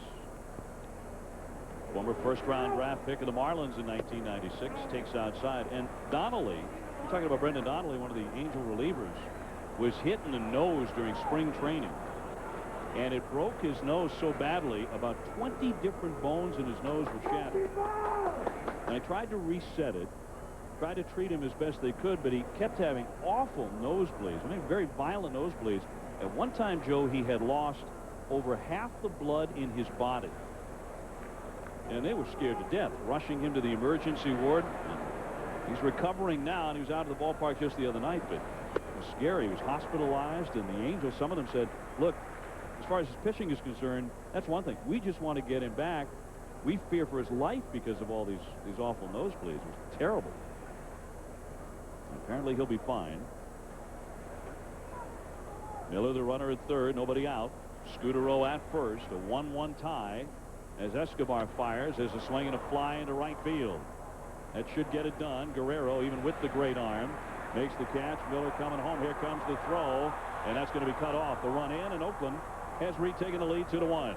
Well, a good job there by Vladimir Guerrero to keep the ball low enough that Erstad could cut it, because he was just too deep to throw the runner out from third base. I mean, this is a pretty deep fly ball. But you see him getting in position. Now he fires. And the danger is if you overthrow the cutoff man, well, then the runner at first base could also move up. So Kotze does his job with his 4th RBI. Oakland takes a 2-1 lead over Anaheim. And these two teams are going to go toe-to-toe all season long. Tonight, it's Oakland and the Angels meeting in Anaheim at Angel Stadium. Dave O'Brien, Joe Morgan, Sam Ryan with you. The Angels retooled. They are running after a World Series, spending $146 million in the offseason on new players, including Vladimir Guerrero. But they're up against one of the great pitching staffs in baseball. It's becoming historically great, too, in the Oakland A's and Barry Zito on the hill. And they have given him a 2-1 lead. Slap foul by Eric Burns. Well, you heard of that book, Moneyball. I think Artie Moreno is a true author of Moneyball. I mean, he spent $194 million on these guys. Not only that, he slashed the ticket prices, and he cut the beer prices, which is even more important to a lot of people. That'll make a new owner rather popular, yeah. So he's done a lot of slashing and cutting and spending here, and he's the most popular figure here in this area right now. They gave him like a 5-minute standing ovation on opening day here. Lunging and fouled away by Burns. He is 1 for 2 tonight. It's interesting because he said he came to the ballpark before he bought the team, and he went to get a beer, and it was $8.50, and he said he didn't want to spill a drop. So when he got back, his wife said, why are you holding that so cautiously? He said, well, it cost a lot. So when he bought the team, he cut the beer prices, he cut the concession prices, and he cut some ticket prices. So that is a way to endear yourself to the fans. You betcha. No more installment plans on the beer here in Anaheim. Oakland ahead 2-1. Artie Moreno throwing out the first pitch on opening night here, and the fans went wild for him. And he's also a guy, I mean, he comes in, he walks around the stadium, talking to the people, thanking them for coming, and fielding complaints or compliments about the organization. So he's one of those hands-on type of owners. The first Latin American owner in Major League Baseball history. A very unassuming man. He has said, I know I'm going to mess up somewhere along the line. Right now, it's a honeymoon. Everyone loves us. They love the Angels. They're going after the Dodgers here in Southern California. They believe they can draw Dodger fans away from that part of Los Angeles and here to Anaheim. In fact, in television ads around the city, they bill themselves as LA's team. Seems to be working as Burns pops it up on the infield gloss in. The third baseman with the catch. 2 down. Chavez coming up next. The art of the Angels, indeed. Artie Moreno spending a lot of money. Minority owners in sports, a rarity. Here's some of the others. Artie Moreno, originally from Mexico, made lots of money in the advertising game, and he's putting that to use, his expertise in advertising, and bringing the fans here. 3 million fold they expect in 2004. Well, the interesting thing I find with him is he said, look, I can do all these things and, you know, make a big splash. He said, but the ultimate test will be winning. He said, if we win, then the fans will come. And he's talked about Fernando Mania. He said that was because the Dodgers were winning, and that's what he wants to create here as a winner. Dodgers continue to win, by the way. Chavez takes inside. They won again today. They held off the Giants and Barry Bonds. Bonds hit 2 home runs. But the Dodgers won the game anyway, 7-6, and they now have the best record in baseball at 9-3. So the Dodgers are not going quietly. If the Angels indeed are to take over this marketplace, or at least take a big hunk of their fans. Fouled away by Chavez, who is hitless in his last 16 at-bats. 2-1 Oakland. We're in the 5th inning. There's great enthusiasm around the Angels, though, and when you talk with players like Garrett Anderson, Vladimir Guerrero, Tim Salmon, and others, they say that this has become the hot place to play, the place to play in the American League. That's in there for strike. Well, the great thing about that is that, you know, future free agents or future, players may want to come here in the future just to play, because this is now perceived as a nice place to play. Weather's great, and they have a commitment to winning here. And you can get a beer real cheap. That's down and in on Chavez. On deck, Jermaine Dye. 3 balls, 2 strikes. Well, he struck Chavez out with a splitter his last time up, and I wouldn't be surprised to see him throw another one here in this situation, because he knows he doesn't have to throw it for a strike. He just has to start it in the strike zone.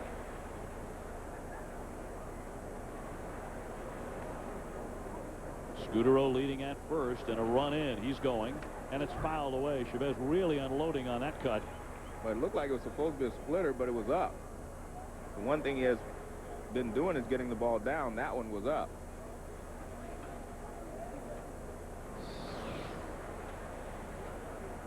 It's the splitter, but it's up. Even though it gets the outside part of the plate, that's probably why Chavez didn't hit it. He's right on the edge of K-zone. Line shot, one hop. Eckstein did a good job staying down on it and throws him out. Side retired, but Oakland retakes the lead 2-1. We'll see what Vlad the Impaler has in mind when he comes up to bat. 2-1 Oakland as we go to the bottom half of the 5th inning, and the vaunted Angel offense is yet to boom yet, as Eckstein takes a pitch for ball 1. He's grounded out and been hit by one tonight. And at his size, he's listed at 5'7" in the Angels media guide. Eckstein has always overachieved in the eyes of some. The Red Sox, they waived him 4 years ago. They had Nomar Garciaparra standing in front of him. David says his lack of size doesn't faze him, because his home life has taught him there's only so much a man can control. He's grown up in a very large family, but 2 of his sisters and a brother, along with his father, have all suffered kidney failure, forcing them to have kidney transplants. You count 3-0 as he takes a strike. We bring in Sam Ryan, and Sam, I know this is a cause he's very dedicated to, but how does he work through this every day? He says this is an unsettling situation, Dave. Now, he says his toughest struggle is actually dealing with his family's health issues. Now, 2 of his sisters and a brother, that's 3 of the 5 Eckstein children, needed a kidney transplant. This is when David was young. He said his sisters were on dialysis at home, so he had to sit and watch that growing up. Now his dad awaiting a kidney. He goes for dialysis treatments 3 times a week. He told me he and his other brother have been tested. They are fine, but they said this is really tough to deal with, guys. Yeah, doctors have termed that family history of kidney failure a freak of nature. David says growing up in a house like that, you learn not to worry about things you can't control, so that's helped him tremendously.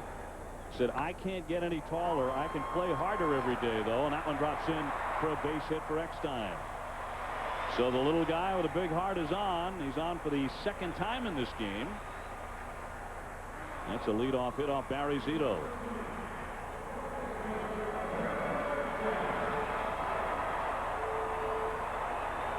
Well, a big crowd here in Anaheim. Another one close to a sellout as Darren Erstad gets ready to dig in. He's been hit by a pitch and grounded out tonight. The Angels drew 3 million fans last year. They expect to do the same this year. Erstad, of course, one of their stars from the 2002 World Series team, and he takes inside ball 1. It'll be interesting to see what the Angels do here. They will hit and run. They do a lot of things. They put runners in motion. They'll steal a base. I mean, they keep you on your toes if you're on defense. And that's what I was talking about with Zito. You see, he comes every time he throws the first base is straight over the top. And that takes a little longer to get the ball to first base. But he really seemed to give away his move when Eckstein was on first base in the 3rd inning, because he read the move and he was taking off while he was winding up. While he was bringing the pitch home, he's taking off again. And another one for him as he's in there safely. He did the same thing back in the 3rd inning. Well, one thing about stealing a base, it is always easier to steal a base off a left-handed pitcher if you can read him, because it takes a left-handed pitcher longer to get the ball to the plate than a lot of right-handers by average. I mean, he just had it because of the high leg kick. Now watch, right here gives you a lot more time to run. Left-handers do. See, that takes them a lot longer to release the ball to get the ball to home plate. So if you can read a left-hander, you're normally going to be able to steal a base easier than you do off of a right-handed pitcher.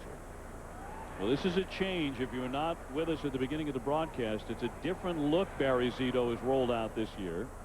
Erstad swings and fouls it away, standing taller in the stretch position than he has over the last 4 years.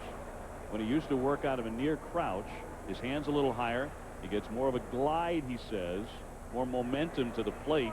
It's actually something he's worked on extensively with his father, who's been sort of his pseudo pitching coach over the years.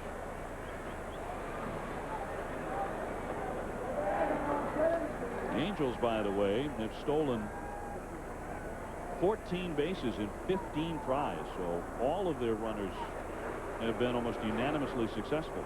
Well, you know, last week against the Mariners, they sent Sean Figgins in the pinch run.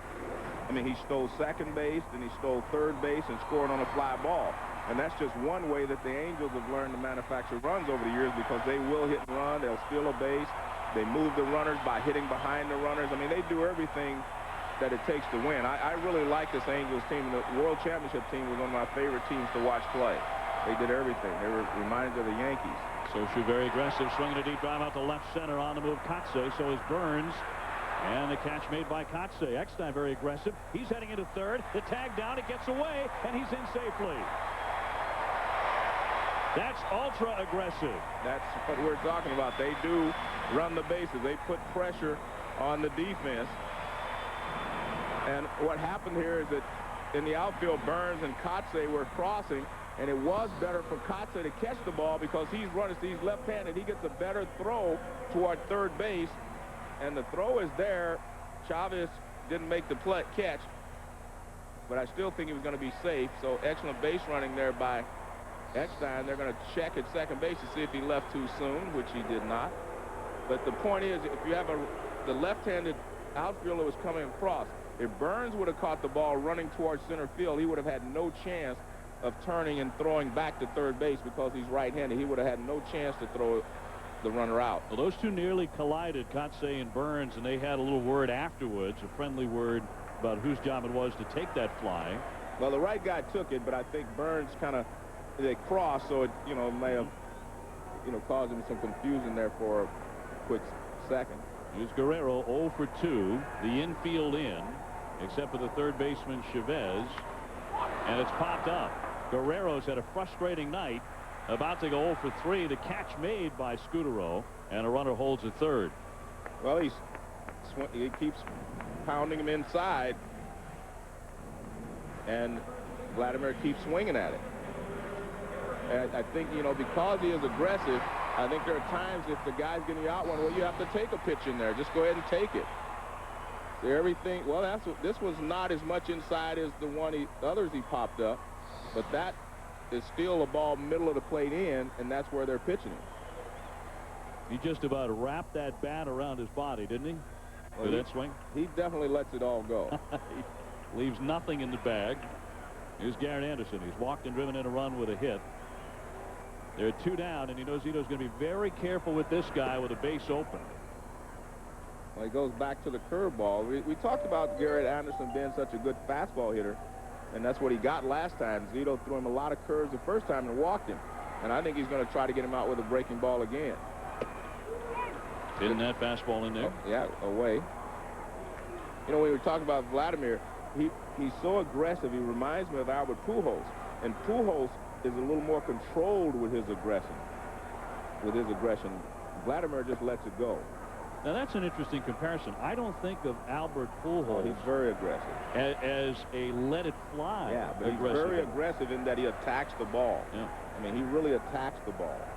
And Vladimir does, too, but Pujols is a little more controlled. Pujols will take a walk, though. Yeah, that's what I say. He's a little more controlled with his aggression. And you see, he's just throwing in 3 curveballs. I mean, he's decided that, hey, if he's going to get a base hit this time, it's going to have to be off a breaking ball. But you got Troy Gloss on deck. Anderson hitting over .333 against Zito in their career meetings. Fouls that one away, and the count is full. We talked about Guerrero and how much of a free swinger he is. I mean, he doesn't take a lot of pitches. But if a guy's getting you out one way, as he is here, a fastball on the inside, first time at bat, fastball off the plate inside again. He's out twice on pitches off the plate. And I think every once in a while you just have to say, I'm going to take a pitch. Runner at third, the 3-2. Swing and a miss. He got him. He strikes out Anderson. Well, he had to throw him a curveball. He couldn't throw him another fastball. He got him with the yacker. And Zito preserves a 2-1. Neil Everett with the Century 21 touch-em-all update. Sammy Sosa homered twice past Ernie Banks for the Cubs career record. And again, Adam Dunn homered twice. The Reds won the ball game 11-10. Back to our ball game. Here's Dave Joe. Sammy rounding the bases for the 514th time as a Cub, hitting 2 today. Here, this one in a 2-1 Oakland lead as we go to the top half of the 6th inning. Jermaine Dye, Scott Hatterberg, and Bobby Kelty up against Kelvin Escobar. Both pitchers have been pretty sharp. Dye has gone 1 for 2 with an infield hit. And he gives a lot of credit for his major league career to the late Willie Stargell, his hitting coach in the Braves minor league system. Dye says, I used to be late on everything. I wrapped the bat around my head. And Willie said, open up your stance, bring up your hands. You got a natural swing. You need to use it. Well, Dye used it right away in 1996 when Atlanta called him up to the big leagues. He hit a home run on the first pitch he ever saw in the majors. He looks at a strike there. You know, they had some fences to mend in Oakland this year because if you remember last year, Jermaine Dye was pinch hit for with the winning tying run on base in the 5th game against Boston. And I think it was interesting because he was pinch hit for by a rookie. I think that's probably what bothered him most, and the guy that only had a few at-bats in the major leagues. And they pinch hit for him and died. That game before, he'd driven in, hit a home run, driven in runs. And right. It was kind of ironic that you would choose to go with a rookie, your last at-bat, you know, game on the line. But, you know, Ken Maka thought he would go with Mel Hughes. He had a better chance. And so I think they had some fences to be mended. And Jermaine Dye, being the professional that he is, he said he forgot about it over the winter and came here with a clear mind. Yep, it's gone. Of course, Dye hadn't been the same since breaking his tibia in the 2001 American League Division Series. That nasty broken leg. Last couple of years just fighting back to health, and he's finally healthy again. And 6 home runs for him. But anytime you're a veteran, you never like to be pinch hit for by a rookie. That ever happened to you? No. Please. With emphasis. Yeah, please.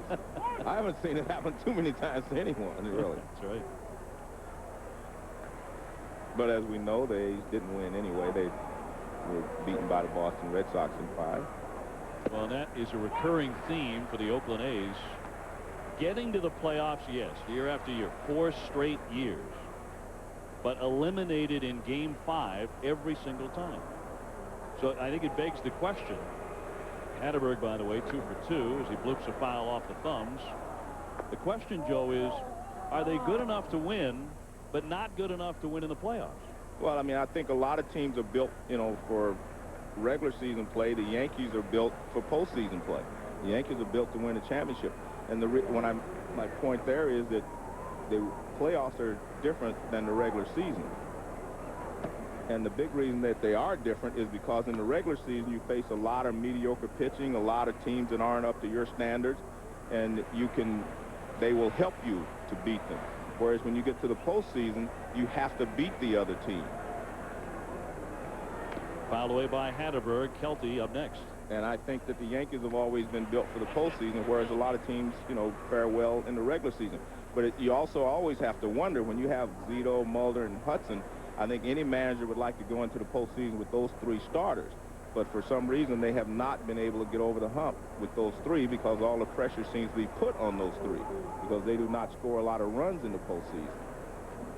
Escobar's pitch just off the outside corner. The crowd wanted a strike. Hatterberg will take the walk with one down against Escobar. And I think one of the things that has always bothered me is that people will say that the postseason is kind of a crapshoot. Well, I don't believe that, because I think that's disrespecting what the Yankees did, you know, 4 out of 5 years getting to the World Series. They win those games, those fifth games. They are equipped to win them.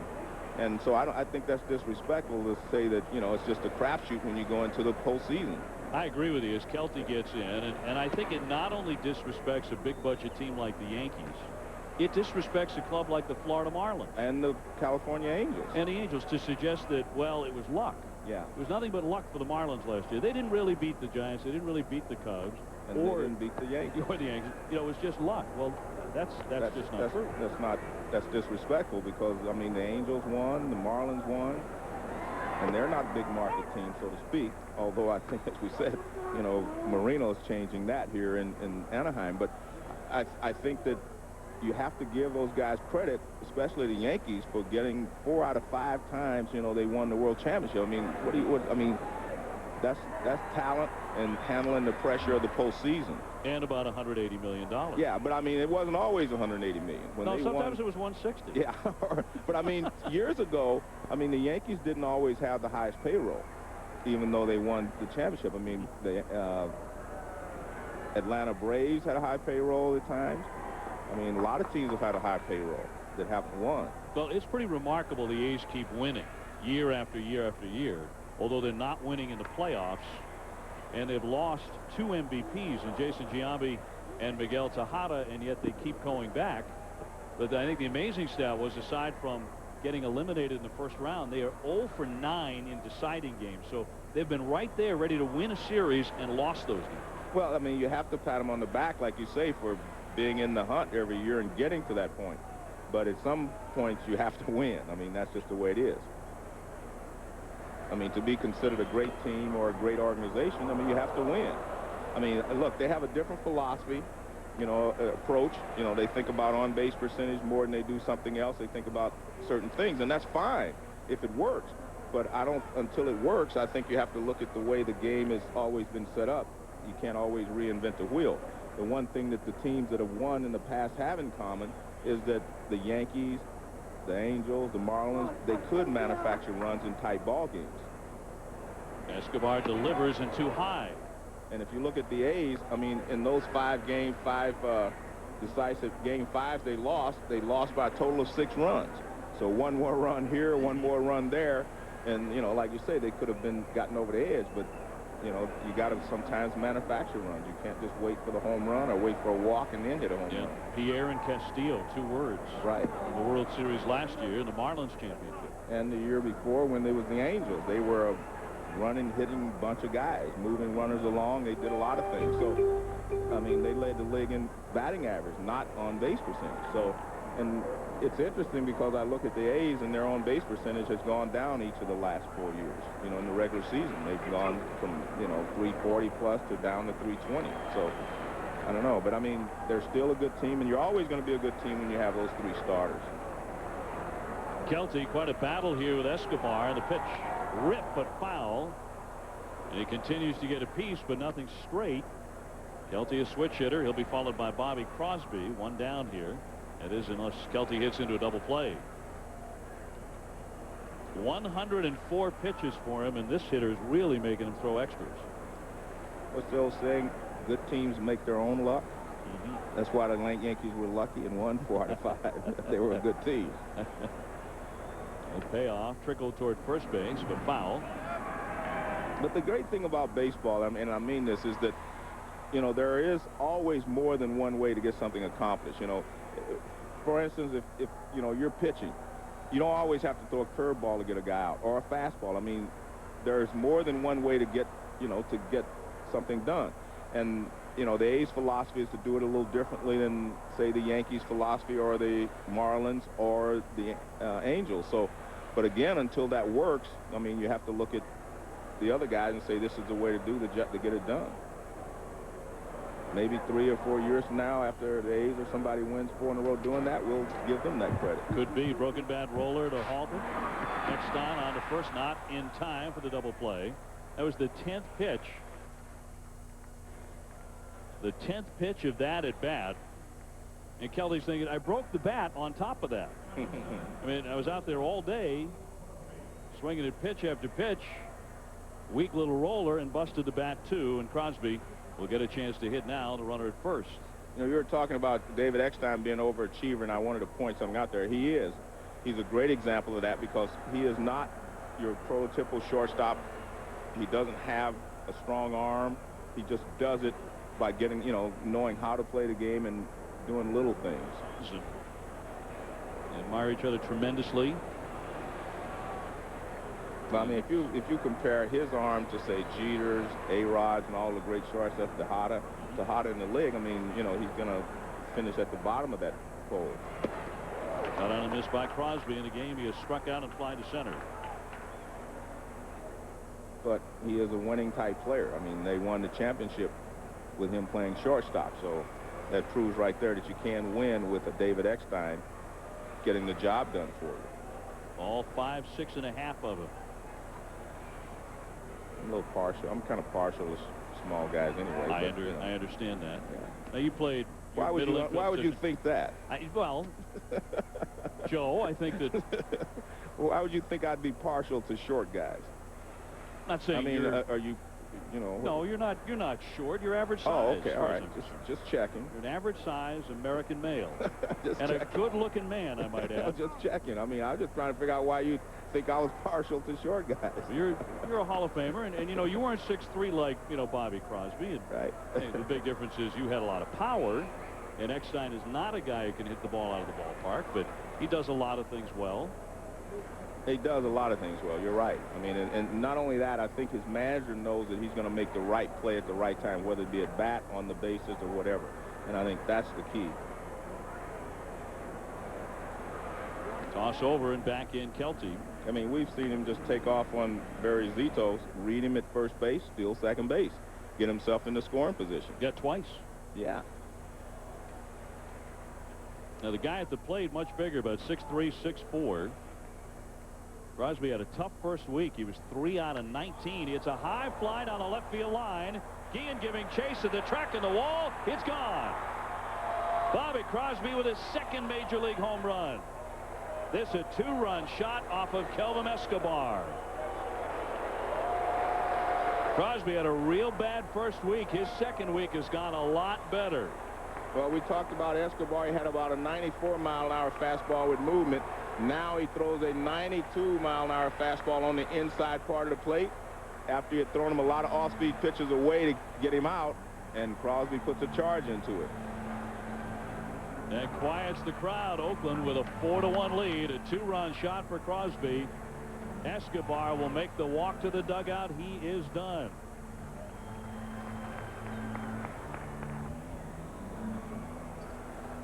Escobar knocked out of the ballgame. They really made him work on him over 100 pitches before Crosby tagged him for a 2-run shot. And the 94-mile-an-hour fastball he was throwing earlier had dropped down to 92 as an average, and you know, that makes a little difference in guys being able to catch up with the fastball.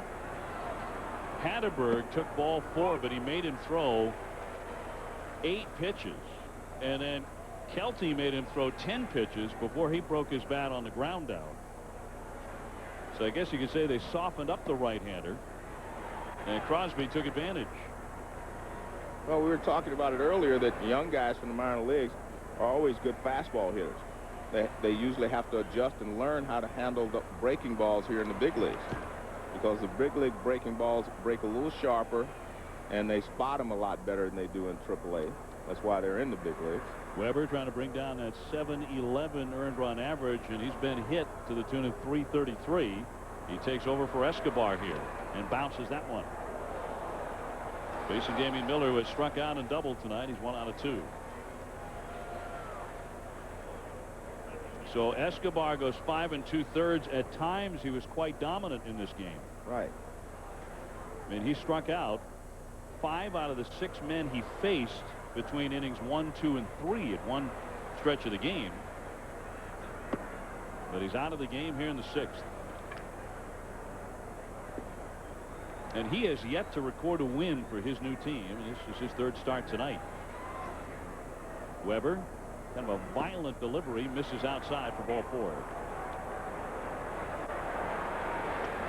Let's take a look at what I was talking about. You know, young guys here, we saw him in the 1st inning, not being able to handle that curveball over the outside part of the plate for strike 3. Now, the fastball, and that's what you do. You make a living off the fastball. Here's a fastball on the inner half of the plate, and he puts a charge into it.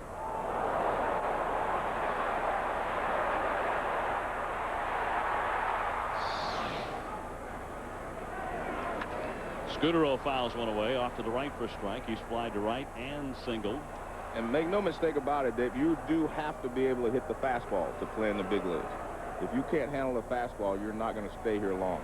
And, you know, it's interesting, we were talking about his dad, Ed Crosby, who played with me in Cincinnati. He had 677 at-bats with no home runs. That's his dad. He was a utility infielder, so wasn't expected to hit a lot of home runs. His kid has hit 2 this week. But he's a big guy, 6'3", about 195 pounds. And I expect him to do well. I mean, I think he's going to adjust as he goes along. I mean, most people do not just walk into the big leagues and tear the league up like a guy like Albert Pujols did or whatever. But, I mean, it takes a while to gain experience and learn to handle big league pitching consistently. Well, Crosby is expected to do that. Baseball America ranked him Oakland's #1 prospect coming into the league. For Sacramento in the Pacific Coast League last year, he hit .308 with 22 homers, and he drove in 90 runs. So his star is on the rise and getting a chance to play every day, with Miguel Tejada having signed with Baltimore. Laced just off the line and foul by Scudero. So the A's have grabbed a 4-1 lead, and everybody in this ballpark is waiting for the Anaheim Angels bats to explode. For Vladimir Guerrero, Tim Salmon, and Troy Gloss, and Garrett Anderson to light it up. That has not happened because Barry Zito is pitching a 4-hitter at the moment.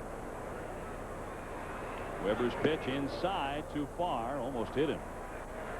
Scudero got out of the way, and a count 2-2. So Zito, the beneficiary.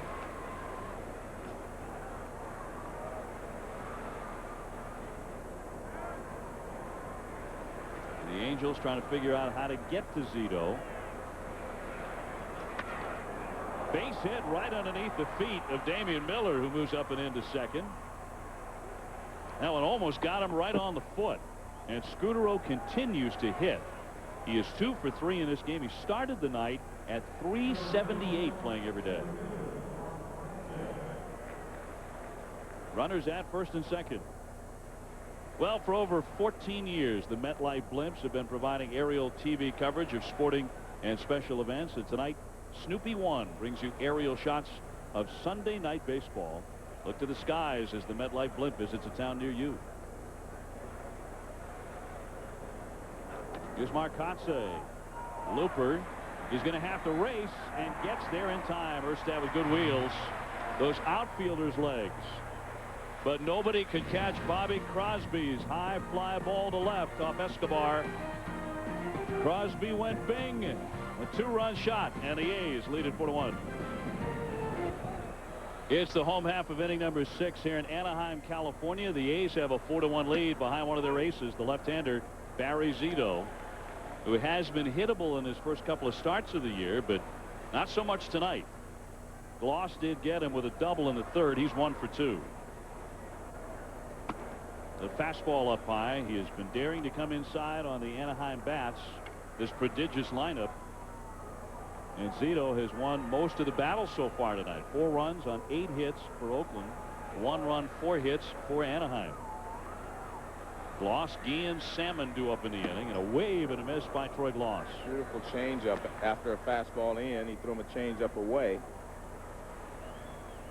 He has used the fastball on the inside part of the plate, changeups away, and that's kind of how you can pitch hitters, whether you're left-handed or right-handed. You can see him grip it, choke the changeup as they call it, and it's back up in his hand, and beautiful pitch moved away as well. Swing and a miss. He got him. Gloss retired on strikes. Barry Zito showing the form that he showed as an 8-year-old little leaguer in nearby El Cajon, California. That's just south of this ballpark. That's Barry Zito pitching big league yackers in the Fletcher Hills Little League. Man, that's not fair. They shouldn't let him pitch. I mean, look at this. This is not fair. Look at these kids. They can't hit that curveball. Another K. As Jose Guillen steps in, and at the tail end of that tape, we saw a dad consulting the hitter Barry struck out. Here's a look at it now at the major league level. There it is. Popped up on the infield foul ground. Hatterberg off first base to make the catch. I think the dad was saying to the kid that Barry struck out, don't worry, son, he's going to make $9 million one year. He's going to do the same thing to A-Rod. Don't you worry about a thing. Let's take a look at the Little League angle. He's got a first baseman's mitt there. Well, he wants to hide the ball. And here's tonight. Little higher leg kick. Same results. So not a big change from 8 years old to 25 years old, but a Cy Young award in between. Facing Tim Salmon here, who's grounded out and struck out. The only chance you have when you watch, you face a guy with a great curveball, is that the curveball actually comes up out of his hand a little bit, and you'll be able to see it. Here's pitch number 100 by the southpaw. Too high.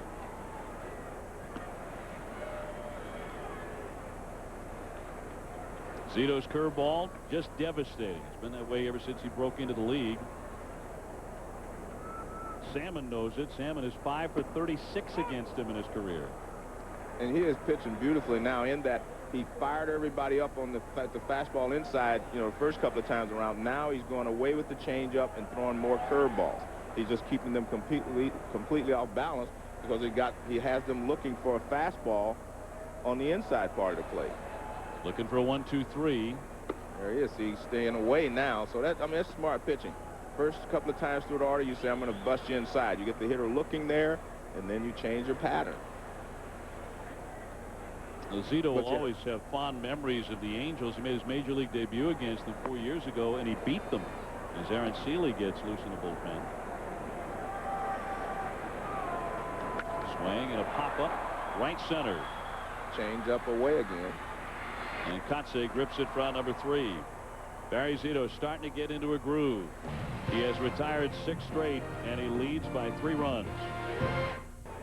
On to the top half of the 7th inning in Anaheim, and the Angels are trailing the Oakland A's in a final game of this 3-game series. It is 4-1 Oakland. Joe Morgan, Dave O'Brien, Sam Ryan with you. And Eric Burns to lead things off against Weber. The right-hander came on in relief of Escobar, lasted 5 2/3 innings. Burns 1 out of 3. Then it's Chavez and then Dye for the A's, trying to take this series, their first meetings of the year with the Angels, 2-1. In baseball earlier today, Sammy Sosa hit 2 home runs and also became the Cubs' all-time home run king as Chris Hammond starts to loosen for Oakland. He has passed Ernie Banks. Mr. Cub? I think if you're the Angels and you look down and see somebody warming up, that's a great sight for you.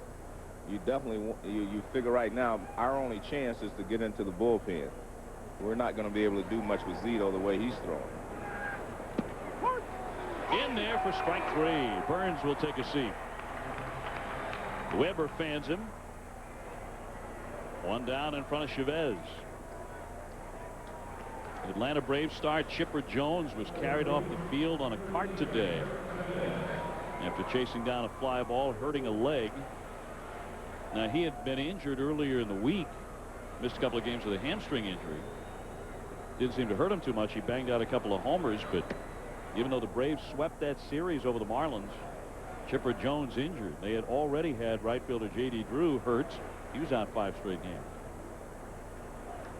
The question is, Drew ever going to be able to stay healthy and have the years that, you know, they predicted for him? I mean, it's tough enough to play this game when you're 100%, let alone when you have injuries or something you're trying to protect against. Injuries consistently dogging a terrific talent as Chavez takes the ball tonight. He's 0 for 3, no hits in his last 17 at bats. Coming off a season, the 3rd year in a row that he drove in 100, and he won the Gold Glove every year. So a pretty serious resume for Eric Chavez. And they rewarded him with a 6-year contract extension with $66 million. He spanks a single up the middle.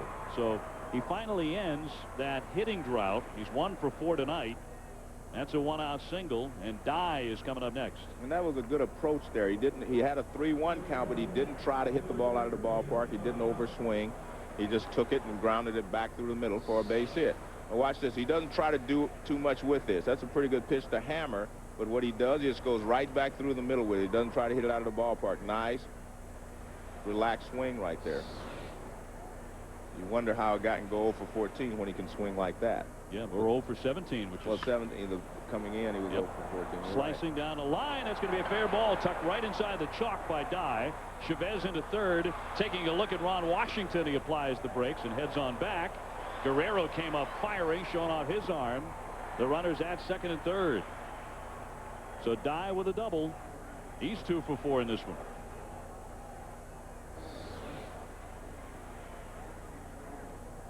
Little sidearm fastball that tails back in. When you throw it sidearm, it's going to tail in. Dye fights it off.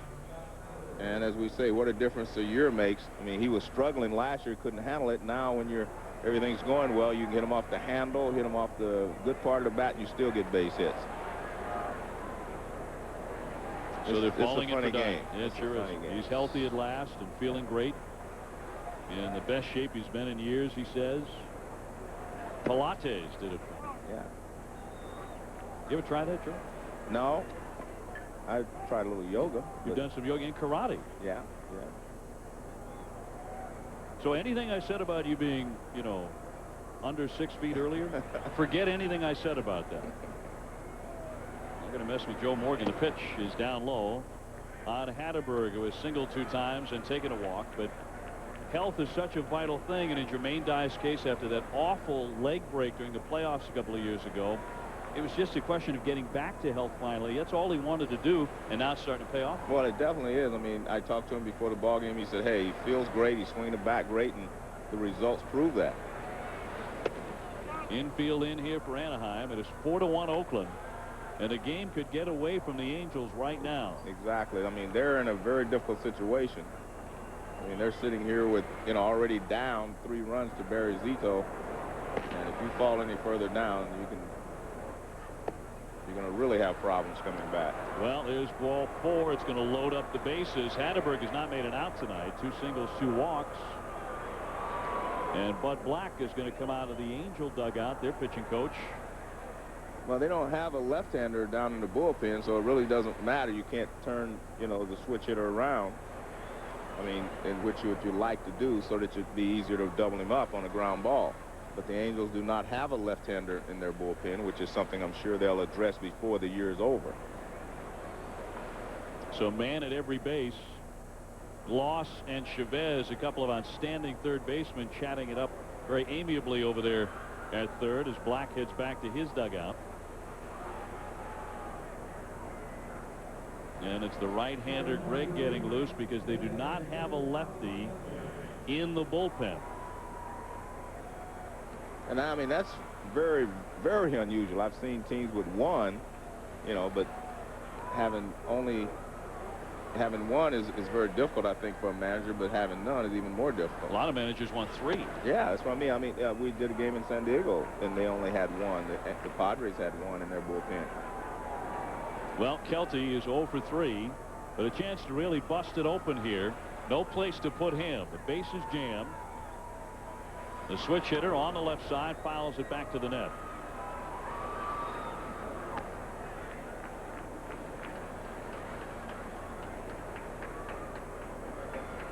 Well, there's a kid who's hit a home run tonight, Bobby Crosby, the rookie. Smashed a 2-run homer in the 6th. Maybe if he keeps hitting home runs, they'll give him his number 8 back. That's right. He's a big admirer of Cal Ripken. Yeah, he wants it back. That was his number initially. Ground ball off the pitcher. It caroms into foul territory, and a run is in. That one slamming off Weber. Chavez crosses home to make it 5-1. A kick save, not necessarily a beauty, because that had to sting. Well, he's going to get a chance to go put some ice on it, because here comes Mike Scioscia. So Kelty comes up with an RBI hit. Base is still loaded. They'll go to the pen, but it's 5-1 Oakland. Snoopy 1 has teamed up with ESPN to provide you this bird's eye view of Sunday night baseball. The A's on top 5-1. Since '87, MetLife has flown over 800,000 miles, providing aerial coverage of sporting events throughout the United States and Canada. Big time trouble here for the Angels. They bring on Kevin Gregg, the right-hander. The base is loaded. Another run in as he appears in his 6th game, a right-hander from Oregon.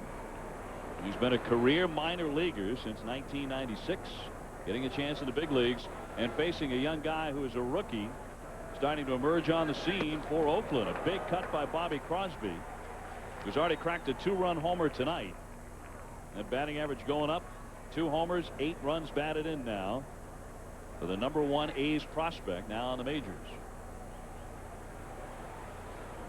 Dye, Hatterberg, and Kelty on the bases, and only 1 out in the 1-1. Pop foul out of play.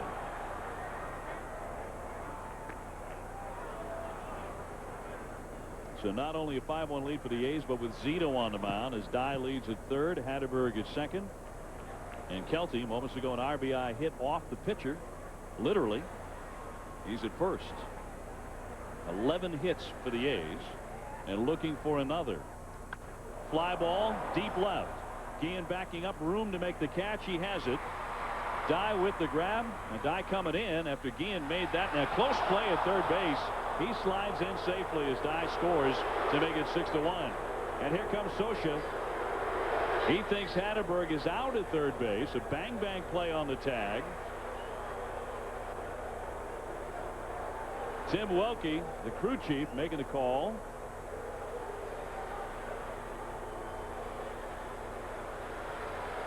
Well, I think what Scioscia is doing is he wants to make sure that everybody understands this game's not over.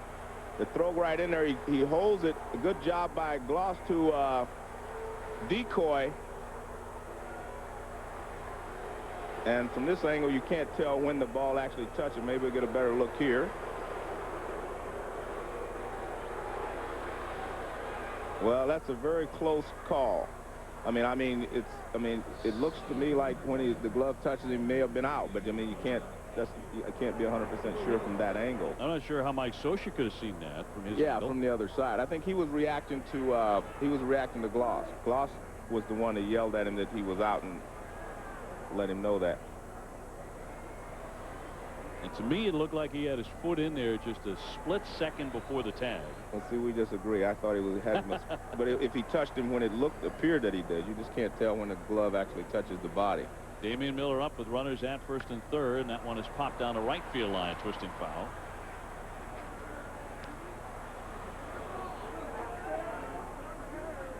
And I've talked about it tonight. The Angels 1 for 10 with men in scoring position. In contrast to that, Oakland is 4 out of 6. That's been a big difference in this one. Miller's helped out with a double and a run scored in the 5th, and a ground ball base hit up the middle.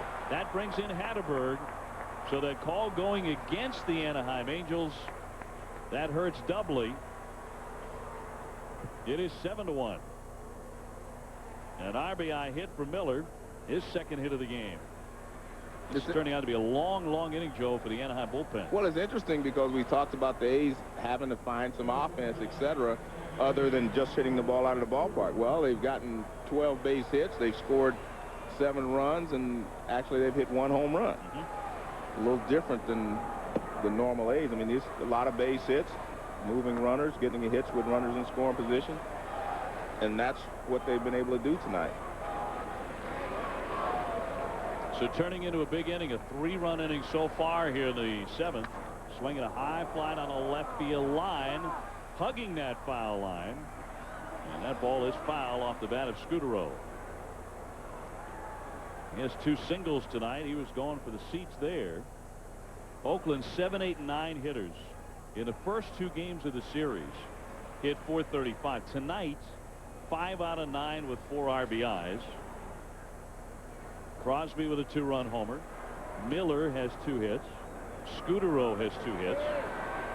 That's supposed to be the easy part of the lineup. And it's not proven to be the case in this series. Not with the Oakland hitters. Miller, the number 8 hitter, has reached base 3 times. Runners at first and second. High chop on the infield. Lost. Moving toward third. Snatches it. Comes down and gets the out. The force play retires the side. But a 3-run inning off the Anaheim bullpen, which has been so good the last couple of years. It's 7-1 Oakland. Well, the A's have opened up a 7-1 lead over Anaheim. Barry Zito went the first 6 innings. He has been lifted. No need for him any longer. He's downstairs with Sam Ryan. Sam? That's right, Dave. And there you leave with a comfortable lead, 4 hits. How'd you feel about your control tonight? I think it was back and forth. You know, a couple times I lost my release point and let some fastballs get up in the zone. And when I had to make pitches, you know, for the most part I made them. And, you know, Garrett got a hit, RBI, but I mean, I made the pitch pretty much. So. But Vladimir Guerrero 0 for against you. How were you able to keep him off balance tonight? You know, I got lucky in his last at bat. I threw one pretty much down the middle, up a little bit, and you know, I heard some expletives coming from him because you know he usually doesn't miss those, and that was fortunate. But just mixing around, you know. Just don't repeat those because we're live on the air. Barry Zito, thank you very much. All right, thank you, guys. All right, Sam, thank you very much. So 6 innings, 4 hits, 4 strikeouts, and 1 run, and in line for what would be his 2nd win of the year. If they can hold on to this 6-run advantage, they're going to turn to Chris Hammond now, the A's are. The change-up left-hander with an ERA of 6 so far. That was a great description, a change-up left-hander. Describes a lot of them, actually. Yeah, right. Sort of a blanket statement about almost every left-hander except for Randy Johnson, I guess. Pitching in front of a big crowd, 43,011, and we're coming to you on high definition. And you talk about a different perspective and a different way to see baseball or any sporting event. You see over Joe's right shoulder. Now, if you're watching a ball game, you're normally going to see the game much smaller screen size than you would see on high definition, which, by the way, is a fantastic clear picture. With high def, you see it much wider, far more defined, and once you experience it, you will never go back. You can check out the HD experience, get your local Best Buy, and check out your Philips TV. That one popped back toward the screen, but no play for Miller. And when you look at the screen and check out the size of what you'd normally see, you see where the blue columns are. That's your normal screen. But with HD, magically it opens up. I mean, you can't see the first and third base sides on your normal screen. With HD, you can see everything, including Joe Morgan, and even clearer, more lovely detail. And I was interested, you know, when Sam asked Barry Zito about Vladimir Guerrero. And he pitched him great the first couple of times up, but then he said he got lucky the last time because he left the fastball over the plate, meaning he got over the inside part of the plate. Most of the time he had pitched him off the plate inside. And I was thinking the same thing, that Vladimir usually handles that ball a lot better. But I think the fact he pitched him inside so much that when that ball did get out over the plate a little bit, he just wasn't ready for it. Molina wails away, but pops it to center. And Mark Kotze became a new father on Monday, makes the catch. Molina retired. Talking about Vladimir Guerrero, you would think a guy like Guerrero switching leagues would be no big deal because He swings at everything. The ball off the shoes, the pitch up around his nose, hits everything hard. You know, 15, 20 years ago, when a guy like yourself, when you switch leagues, the umpires, the American League umpires only umpired in the American League, National only in the National. It's no longer the case. No, it's a change now. The adjustment is less than it was, you know, years before, because you have the same pretty much strike zone in both leagues, whereas before, years ago, the American League was a high ball league, whereas the National League was a low ball league, meaning you got low strikes called in the National League and high strikes called in the American League. But that's no longer the case because we have a universal strike zone now, thanks to all the changes that the umpires have made and the fact that there's no longer American League umpires and National League. They're all interchangeable. So I think it is less of an adjustment when you change leagues now. And even before, I don't think it would have been much of an adjustment for Vladimir because, like you say, he is a free swinger. But for all the free swinging, all the aggressiveness we talked about, he really doesn't strike out a lot. Right. I mean, the most he's ever struck out in a season is 95. And we have sluggers striking out 150, 160 times a year. So he really is not a guy that strikes out a lot either. I mean, I remember reading, you know, a couple of years ago, he went 56 at-bats or something without a strikeout or more. Well, he's not struck out tonight, but a frustrating 0-for-3 game.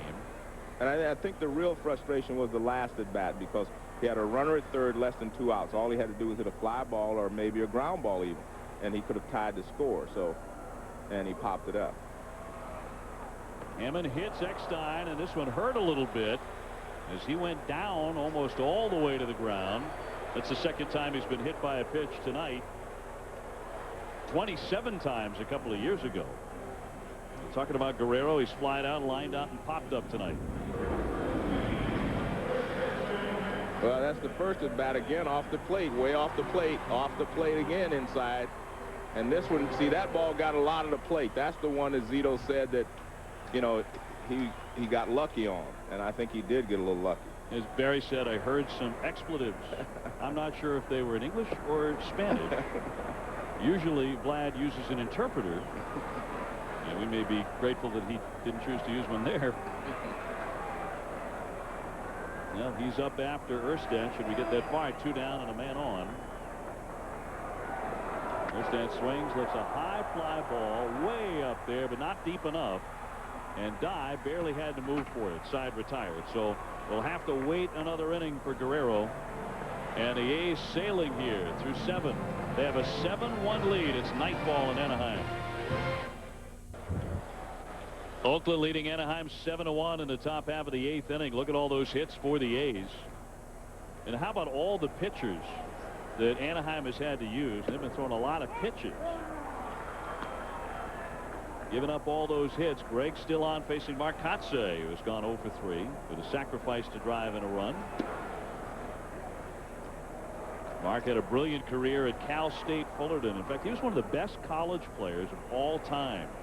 Won the Golden Spikes Award in 1995. He's as fundamentally sound an outfielder as you're going to find, and even though he doesn't have a cannon for an arm in center, he's usually among the league leaders in outfield assists. He runs great routes to the ball, impeccable timing. He's not a blazer, but he's fast enough. He's the son of a retired L.A. motorcycle police officer. One of those Chips guys. Mark's a motorcycle enthusiast himself. The pitch fouled away. Got a lowrider Harley. By the way, coming up Patriots Day, that's tomorrow. The Yankees and the Red Sox, they close out the series at Fenway at 11 a.m. Kevin Brown against Bronson Arroyo on the mound. It'll be Gary Thorne, David Justice, and Gary Miller. They'll have the call for you from Fenway Park bright and early. Now, Alex Rodriguez struggling early on in pinstripes. He was 0-for-4 today. Man. And left 7 men on base. So 0 for Boston thus far. That's amazing. Sharply hit. Erstad makes the stop. Kotsay retired. 1 away. You know what's amazing is that, you know, knowing Alex Rodriguez, I mean, this guy, I don't think there's such thing as pressure or whatever. He had a lot of pressure when he went to Texas after signing that great contract. So I don't think that's a problem. He's just off to a slow start. I'm sure he's hitting some balls hard that are being caught. I mean, that's kind of the nature of a slump. You hit the balls you hit hard, they catch, and then the other ones you know they're going to catch. Well, the Yankees did win today. They beat Boston 7-3. First win in the series for New York. So going for a split tomorrow. We talked about Barry Bonds hitting 2 home runs today as he closes in on Babe Ruth. Broken bat roller along third, and a fair ball. Ruled fair by both umpires. So Burns is on with his second infield hit, and a little grin. More than a little one. Well, we'll see the play again, and clearly when Gloss feels the ball, it's in foul territory, but it goes over the edge of the bag before it goes into foul territory. Now watch. Gloss will be standing in foul territory, and when he catches it, it's in foul territory, but it went over the corner of the bag before it got past the bag. So a single, which barely got to third by Burns, and that brings up Chavez, who's gone 1 for 4. Oakland's had a bunch of infield hits. They've had 5 of them tonight.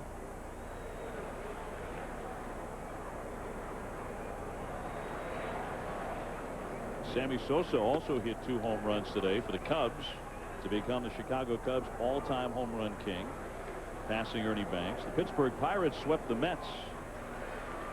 And in that game today, Chris Benson, who's now 2-0 on the hill for the Pirates, tied a major league record with 4 sacrifices. We talked about Chipper Jones getting hurt today, carted off the field in Atlanta's win over Florida. They swept the Marlins, but how long will Chipper be gone? And you were mentioning that the A's had 5 infield hits. Maybe they have started to play small ball. You know what I mean? They are tonight. Yeah. Chavez lets the strike go through. You were mentioning that the Braves swept the Marlins. You know, 3 or 4 days ago, people were saying the Marlins were the best team in the National League. They were 8-1 then. Yeah. But you can never count out the Atlanta Braves and Bobby Cox, because he's done an unbelievable job with that franchise. Well, he sure has. I think that's a Hall of Fame career. I think that's where Bobby Cox is headed as a manager. Ball 4 to Chavez. Deservedly so. He and John Schuerholz have done wonderful things in Atlanta. 1 World Series. Everybody talks about that. But every year they win the division. Of course, the question is, do they come back to the pack this year? Everyone figured this was the year. With all the losses, Sheffield gone, Javi Lopez gone, Greg Maddux gone.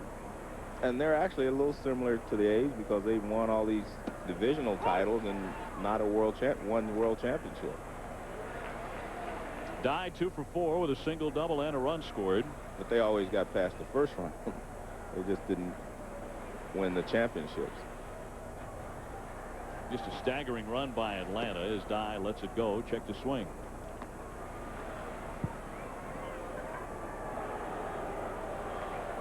Well, it's a 12-game hitting streak for Jermaine Dye. Who's going to get him out? Tonight, a single, a double. He was locked in from day 1 of spring training. Locked in because of Pilates. And weights. I mean, he did Pilates, and he worked out with Nomar Garcia-Parra, Mark Ellis, Eric Chavez, and also Nomar's wife, Mia Hamm. They all worked together. Pilates in the morning, weights in the afternoon. Dye swings and misses. Let's see what Mia has to say about that cut. This copyrighted telecast is presented by authority of the Office of the Commissioner of Baseball and may not be reproduced or retransmitted in any form. And the accounts and descriptions of this game may not be disseminated without express written consent. Boys and Girls Club is the official charity of Major League Baseball, and together they create a positive place for kids, even kids with monkeys on their heads. 2 men on. And the batter, Scott Hatterberg, has not been retired in this game. 2 singles, 2 walks, and he has scored a run. So he's done his job out of that 5 slot for Ken Maka. 7-1 Oakland in the 8th. Fly ball lazily hit to center. Maybe short. Anderson coming in. He'll get there. Garrett Anderson, new position for him. He's handled it very well. But the Angels are on the short end so far. They do have Vladdy coming back up. 7-1 Oakland. Well, back in time to see Vladimir Guerrero swing again, and that's always a treat. Tough night for him. He's gone 0 for 3, and the Oakland A's have a 7-1 lead. He swings and pops up, and again going after that very first pitch.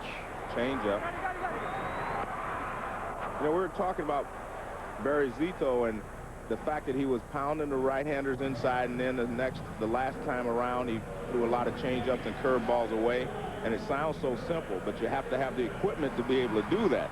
You have to have the fastball that you can pound inside to the right-handed hitter if you're a left-handed hitter. Then you have to have control of the curveball and the change-up to go away in the next 2 at-bats later. So he has special equipment, and that's why he was a Cy Young Award winner, and that's why he's a great pitcher. Well, they won 23 games in his Cy Young season 2 years back. He's changed some of that equipment, at least the way he brings that equipment to the plate. A bit of a different delivery, but it's working tonight. Certainly did for 6 innings. Zito in line for the win. Garrett Anderson with a walk and an RBI single off of Zito when the lefty was in the game. Also struck out in the 5th inning.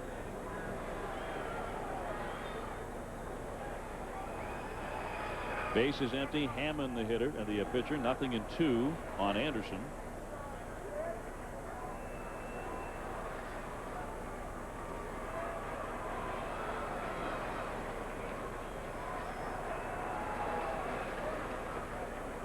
The 2-strike pitch laced into left. Burns will have to play it on a bounce.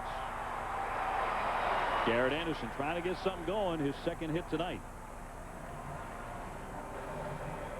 Vladimir Guerrero, now yesterday, facing Mark Mulder, he hit an absolute pea out of the ballpark as he crushed a home run to center field. Now, we put a microphone on Mulder before the game, and he was talking about that swing and that hit. See that white spot on the wall right at the crack there? It's probably where Guerrero's ball hit. You know what? At least it didn't go up on that upper top thing. Yeah, that made me feel a little better about myself. Yeah. That upper top thing, all that separates the ballpark from the parking lot. But you know what's funny is that that's the sign of a great pitcher right there, and a guy that has confidence in his ability. You know, he says, hey, I made a mistake. He hit it out, but next time I'll have to make a better pitch. You know, the combination of Zito, Mark Mulder, and Tim Hudson have won 158 games over the last 3 years. It's more than any threesome in baseball. Next in line would be Clemens, Mussina, and Pettit when they were all with the Yankees. They won 151 games. Well, it's interesting because I guess after 205, these guys' contracts are up.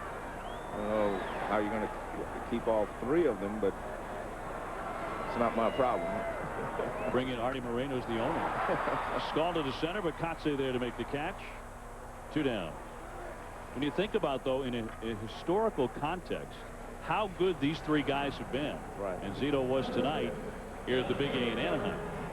When you look at Maddox, Glavine, and Smoltz, that triumvirate in their best 3 years, 96 through 98, they won 157 games. These 3, the Oakland A's aces, have won 158 in a 3-year span. Interesting.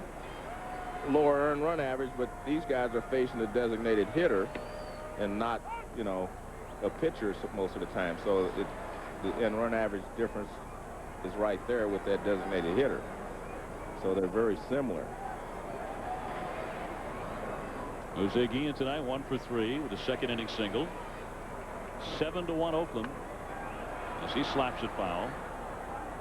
We were talking about Guillen's arm strength earlier tonight. He grew up in the Dominican Republic, and right away all the kids in the neighborhood were scared to death even to play catch with him, except for one kid who's about 5 years older, was 2 blocks away by the name of Raul Mondesi. They're almost neighbors. They became very good friends.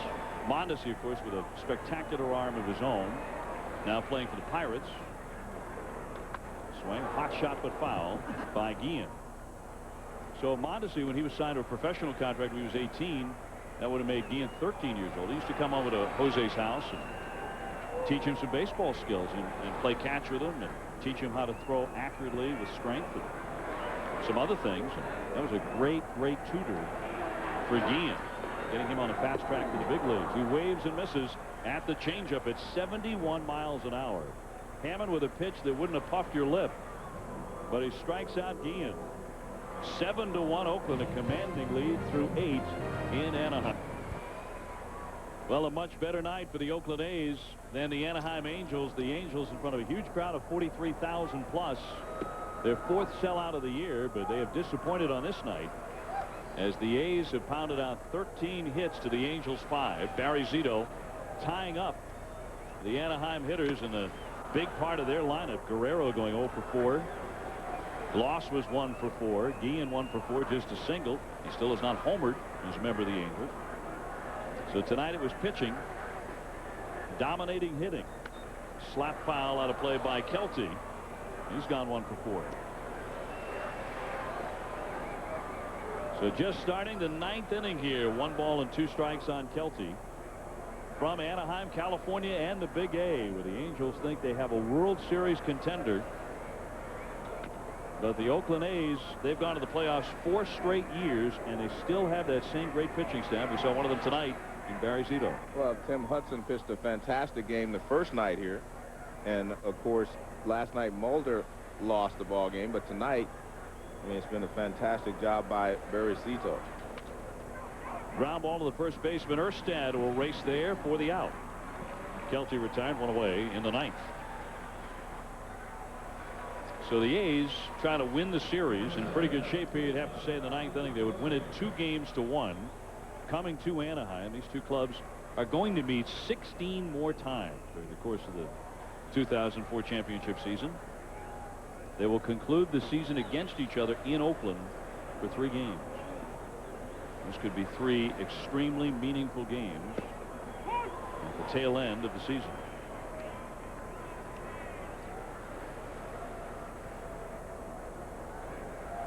Bobby Crosby in this one has cracked a 2-run homer. He's also struck out and flied out.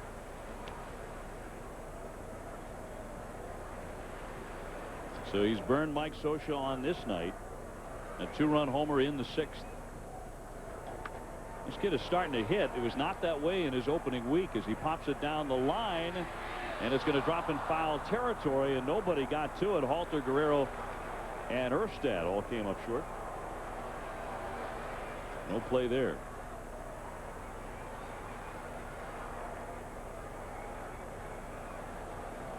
Crosby had struck out 14 times coming into tonight, and he's added number 15, which by the end of the evening will probably lead the American League, and yet he has suddenly begun to hit. He had a 6-game hitting streak broken on Saturday.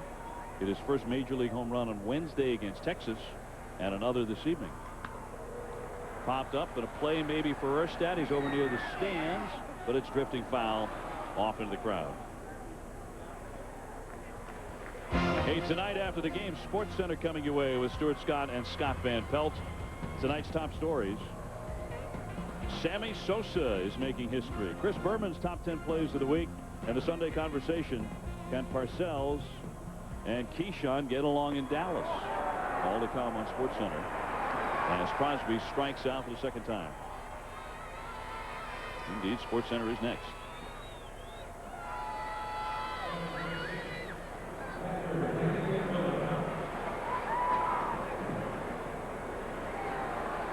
Damian Miller has struck out, doubled, walked, and singled. A good night for him. 2 hits in 3 at-bats. Going after the first pitch, he punches that one to Halter, and it's a 1-2-3 inning. We go on to the bottom of the 9th. Salmon and Company looking for 6 runs to tie. Just 49 home runs behind the Babe. Well, coming up Wednesday, the St. Louis Cardinals tangle with the Houston Astros. Big battle in the Central. It'll be Matt Morris against Tim Redding. And how about the Padres and Barry Bonds and those Giants at 10 o'clock Eastern time? Joe Morgan along with Dave Barnett. All coming up on Wednesday. Padres Giants on ESPN 2. Tim Salmon will lead off. We've come to the bottom of the 9th inning here on a Sunday night. 7-1 Oakland. Benji Molina next. And Shane Halter. First ball swinging. Salmon pops it up to right. And Guy takes it. 1 gone. You're talking about how fantastic a series Barry Bonds had. What about Eric Gagne there? He saved all 3 games there in San Francisco. And, I mean, this guy is just unbelievable. I mean, he just continues to save game after game after game. And I guess he pitched like 4 games in a row now. And he was struggling a little bit yesterday. but he came back and saved the game today, and he left Barry Bonds on deck yesterday and today. 2 days in a row. 2 days in a row with left him on deck. Your closer. Yeah. That's your job. Leave him on deck. Leave him on deck. They struck out Grissom, looking to end it 7-6. The Dodgers hung on. Dodgers have the best record in baseball after winning again today. Molina flies to center. Marcotte with the grab. Marcotte collecting an RBI for his newborn daughter Grace earlier today. Now Chris Hammond could qualify for save 3 innings if he completes a win. It'll be his 3rd career save. They'll face Shane Halter here with 1 more out to get. And that will give Oakland the series victory, 2-1 over the team that has been the talk of the American League West, the Anaheim Angels. But tonight their crowd of 43,000 has been quieted by the A's bats in 13 hits instead of all those booming Angels hitters. Didn't do a lot of booming in this one. Vladimir Guerrero not giving them any reasons to cheer, but there are many, many summer nights to come in which you know he will. 0 for 4 in this one. Down low for a ball on Halter, who has grounded out, struck out, and flied out. And, you know, Vladimir's not just a slugger. Here's a guy that, you know, of all the guys with over 1,000 at-bats in their career, he is has the highest batting average of anyone, life career average of anyone with over 1,000 at-bats actively. That should do it. Crosby, fittingly, the rookie, hit a home run in this one, his 2nd Major League homer. So the Angels wind up hitting 186 in this series, and the A's take 2 out of 3. Hammond indeed gets the save. Zito went 6 innings. He got the win. Your final 7-1 Oakland. Sports Center comes your way next. For Joe Morgan, Sam Ryan, and our entire ESPN crew, I'm Dave O'Brien. This has been a presentation of ESPN, the worldwide leader in sports. For more, log on to ESPN.com.